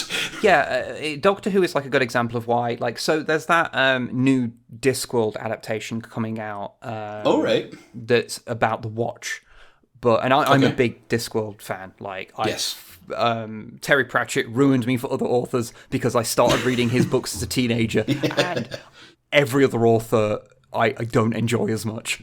So. Even you, Lovecraft, get back in the fucking locker, you nerd. Lovecraft should just go and live in a locker anyway. Yeah. I like your horror stories. Maybe cut down on the bigotry, like 3,000%. You weird little fish-obsessed fucker. Sorry for the laughter there, chat. This is something you're going to have to use for the thumbnail now, by the way. I just opened up the Discord call between the two of us, and the first thing I see is a Dalek costume that you sent me. That's going to have to be the thumbnail somewhere. It can't be. I'll post it on Twitter at the time. Okay, thank you. I'll do that. But what I was going to say was, and a lot of people are quite upset about this new adaptation of The Watch because it's set in like a sci-fi kind of setting rather than being set on the Discworld. And like, to me, I'm like, you know what? It might suck. That might be too far. It might be nothing like the thing that's been established. But I've read the books. I've heard these characters. I've seen adaptations of these characters. We've had cartoons. We've had live action stuff. We've had plays, for fuck's sake. And some of it's worked well. Some of it's worked less well. David Jason should never have played Rincewind in The Colour of Magic. What the fuck? He's like double the age. If he was the age he was when he did Open All Hours, maybe. Yeah, because like Rincewind's not supposed to be an old man at that point. He's anyway. And he also just isn't right for Rincewind at all. Okay. It's all right, Webb. It's all right. But anyway, some have done good. Like the animated ones, I thought were quite good. Soul Music and Weird Sisters, I think, were the two animated ones they did a while back, and like they've been good. But like we've seen adaptations that have tried to be true to it, and quite often they don't work super great because the style of the Discworld books is a lot in like dealing with minutiae and like funny asides and things, and a lot of stuff going on inside a character's head. It's the Lord of the Rings problem where we can't spend 30 minutes talking about a fucking dinner. Like, and so I think like, you know, it's one of those like, it maybe doesn't work so great. Yeah. But I'm totally down to see a completely radical take on something. Like, I used to be one of those people that got really upset when things broke canon. Things have to stick to the source material, otherwise fuck you. It's like... And I'm just going to say, I was really tedious. If you want to know what broke me, it was watching Star Trek Discovery Season 1, because you cannot watch that and be upset by continuity issues. I still haven't watched it. I don't The whole thing is a continuity issue, but... and the first half's a bit shaky, but the second half turns out to be alright, and I realised that ultimately, what was I gaining by arbitrarily deciding that this is bad because it doesn't obey this bit of lore when it's not like Star Trek has ever had a consistent canon anyway. Yeah. Like, it's always had continuity gaffes in it. It's always done that. It's just it does whatever works for the story because lore doesn't exist to be the story. It exists to serve a story, to give context to a story. Which is where Doctor Who kind of comes in with this, that we write what the fuck we want, and if it contradicts something, it's like, alternate universe. Alternate timeline, it's fine. Yeah, and I think that can be... honestly, I think, have fun with lore, but don't care too much about it. And once you do that, then, embracing different adaptations of things or different things. Because I really like the William Hartnell run of Doctor Who. And I know a lot of people don't because he's a crouchy bastard. But you like crouchy bastards as the Doctor. That's the sort of thing I like. It's probably why I liked Peter Capaldi, because he was kind of a version of the William Hartnell Doctor, but with a bit more like fun to him and a bit more heart. And Scottish. Yes. Could you imagine if he was his... Oh, fuck, what was the fucking show that... Was it The Thick of It?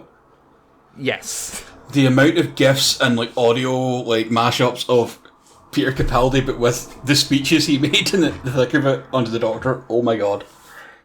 Yeah, although I will say, as much as I like the Peter Capaldi as the Doctor, the sonic sunglasses are the worst thing in Doctor Who, and I hate them. I find them fun, but like I can live without them. I hate them with every fibre of my being. It's like, hey, the sonic screwdriver became an absolute crutch for the writers of New Who, to the point that thing is a magic wand. How can we deal with that? I have a problem with. Let's take these things. Let's take this problem and then let's make it into a midlife crisis for the Doctor. To be fair, he's fucking due for one. But yeah, what the fuck were we even talking about? Dalek is a good episode. Go watch Dalek. It was the wise choice to not adapt Jubilee straight, I feel. Holy fucking shit, I would have died. And I would have loved to have seen a few more seasons with Christopher Eccleston. Definitely. Because he was a fun Doctor, although I wish at some point he didn't dress like someone's dad. No, I think it's perfect. Shut the fuck up. It looks like... his personality is so big. It looks like... He looks exactly like someone that I'd like go to the bar at like... in like the early 2000s and have the whole are you already waiting, mate? And he'd be like, yeah. He's that guy. That's feels like that's the point. Possibly. It does make sense from later kind of perspective because he is the midlife crisis Doctor. I know I was saying about like... Yeah, he's, for those who are Doctor Who fans or know a lot about Doctor Who, he is the post-war Doctor regeneration. Yeah. So yeah. But anyway, we should probably wrap this up because we've been talking for like 30 fucking minutes after the episode ended. Sorry.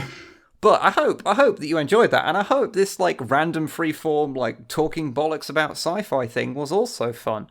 I mean, it's what we do if we stream together at any point in time ever. Maybe we should do some episodes at some point that don't focus on a single episode or something, and we just talk like this for a while. Would you like that? Maybe you would. Maybe we should do that. I don't know. It'll probably happen at some point when we haven't got the time to watch through and take notes for an episode. We will just talk for 2 hours about the minutiae of ship design in Star Trek.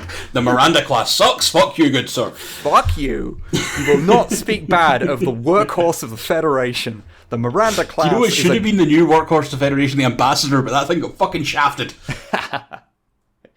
The ambassador. Well, the ambassador's too big. Like the Miranda's just it. The Miranda is just a little workhorse thing. It does what it needs to do. You see what I was talking about, everyone? This is what happens when we go freeform. Also, if we're going to start talking about ships that should have been used more, I want to see more Nova classes because it's a fun little design. And Akira classes. Akira classes are possibly the worst done too because they did not appear anywhere near as much as they deserved because Akira classes are cool as shit. They were legit different design as well. Yeah, I really like Steam Runners as well, and that's not just because Akiras and Steam Runners were the main, like 2 of the main ships in Star Trek Armada, a game I used to mod because I loved it that much. We should go. We are like how. At what point do tangents stop being tangents and just become fully formed content in their own right? We must move away from our computers before this gets worse. This is an issue with us. We'll be cutting off bits off the start or whatever, and like a few little edits and stuff. But I'm looking at the time. I'm like, we have spoken for 2 hours and 9 minutes about an episode that is, I believe, 41 minutes long. Yes. I have no regrets, and I've missed a call from my dad. I'm like, no, I'm going to speak about Daleks. I need some juice, and I might need to go back to bed, but holy fuck, we're here to talk about Daleks and how the fucking Akira class is sick as fuck in the same podcast. Because this is what we're doing now. This is what we're doing. We need to end this. Oh my god. Goodbye, everyone. Thank you for listening. Goodbye. You need to plug everyone to where they can find you online. Fuck. Not that anyone's listening at this point, but do it in case. Fair. At Longfang91 on Twitter and twitch.tv/Longfang81. Yes, I'm done. You go. You have more than me. Enjoy. I am Wib. You will find me on the internet if you search for Wib. Or more importantly, I will find you. Goodbye, everybody. Goodbye.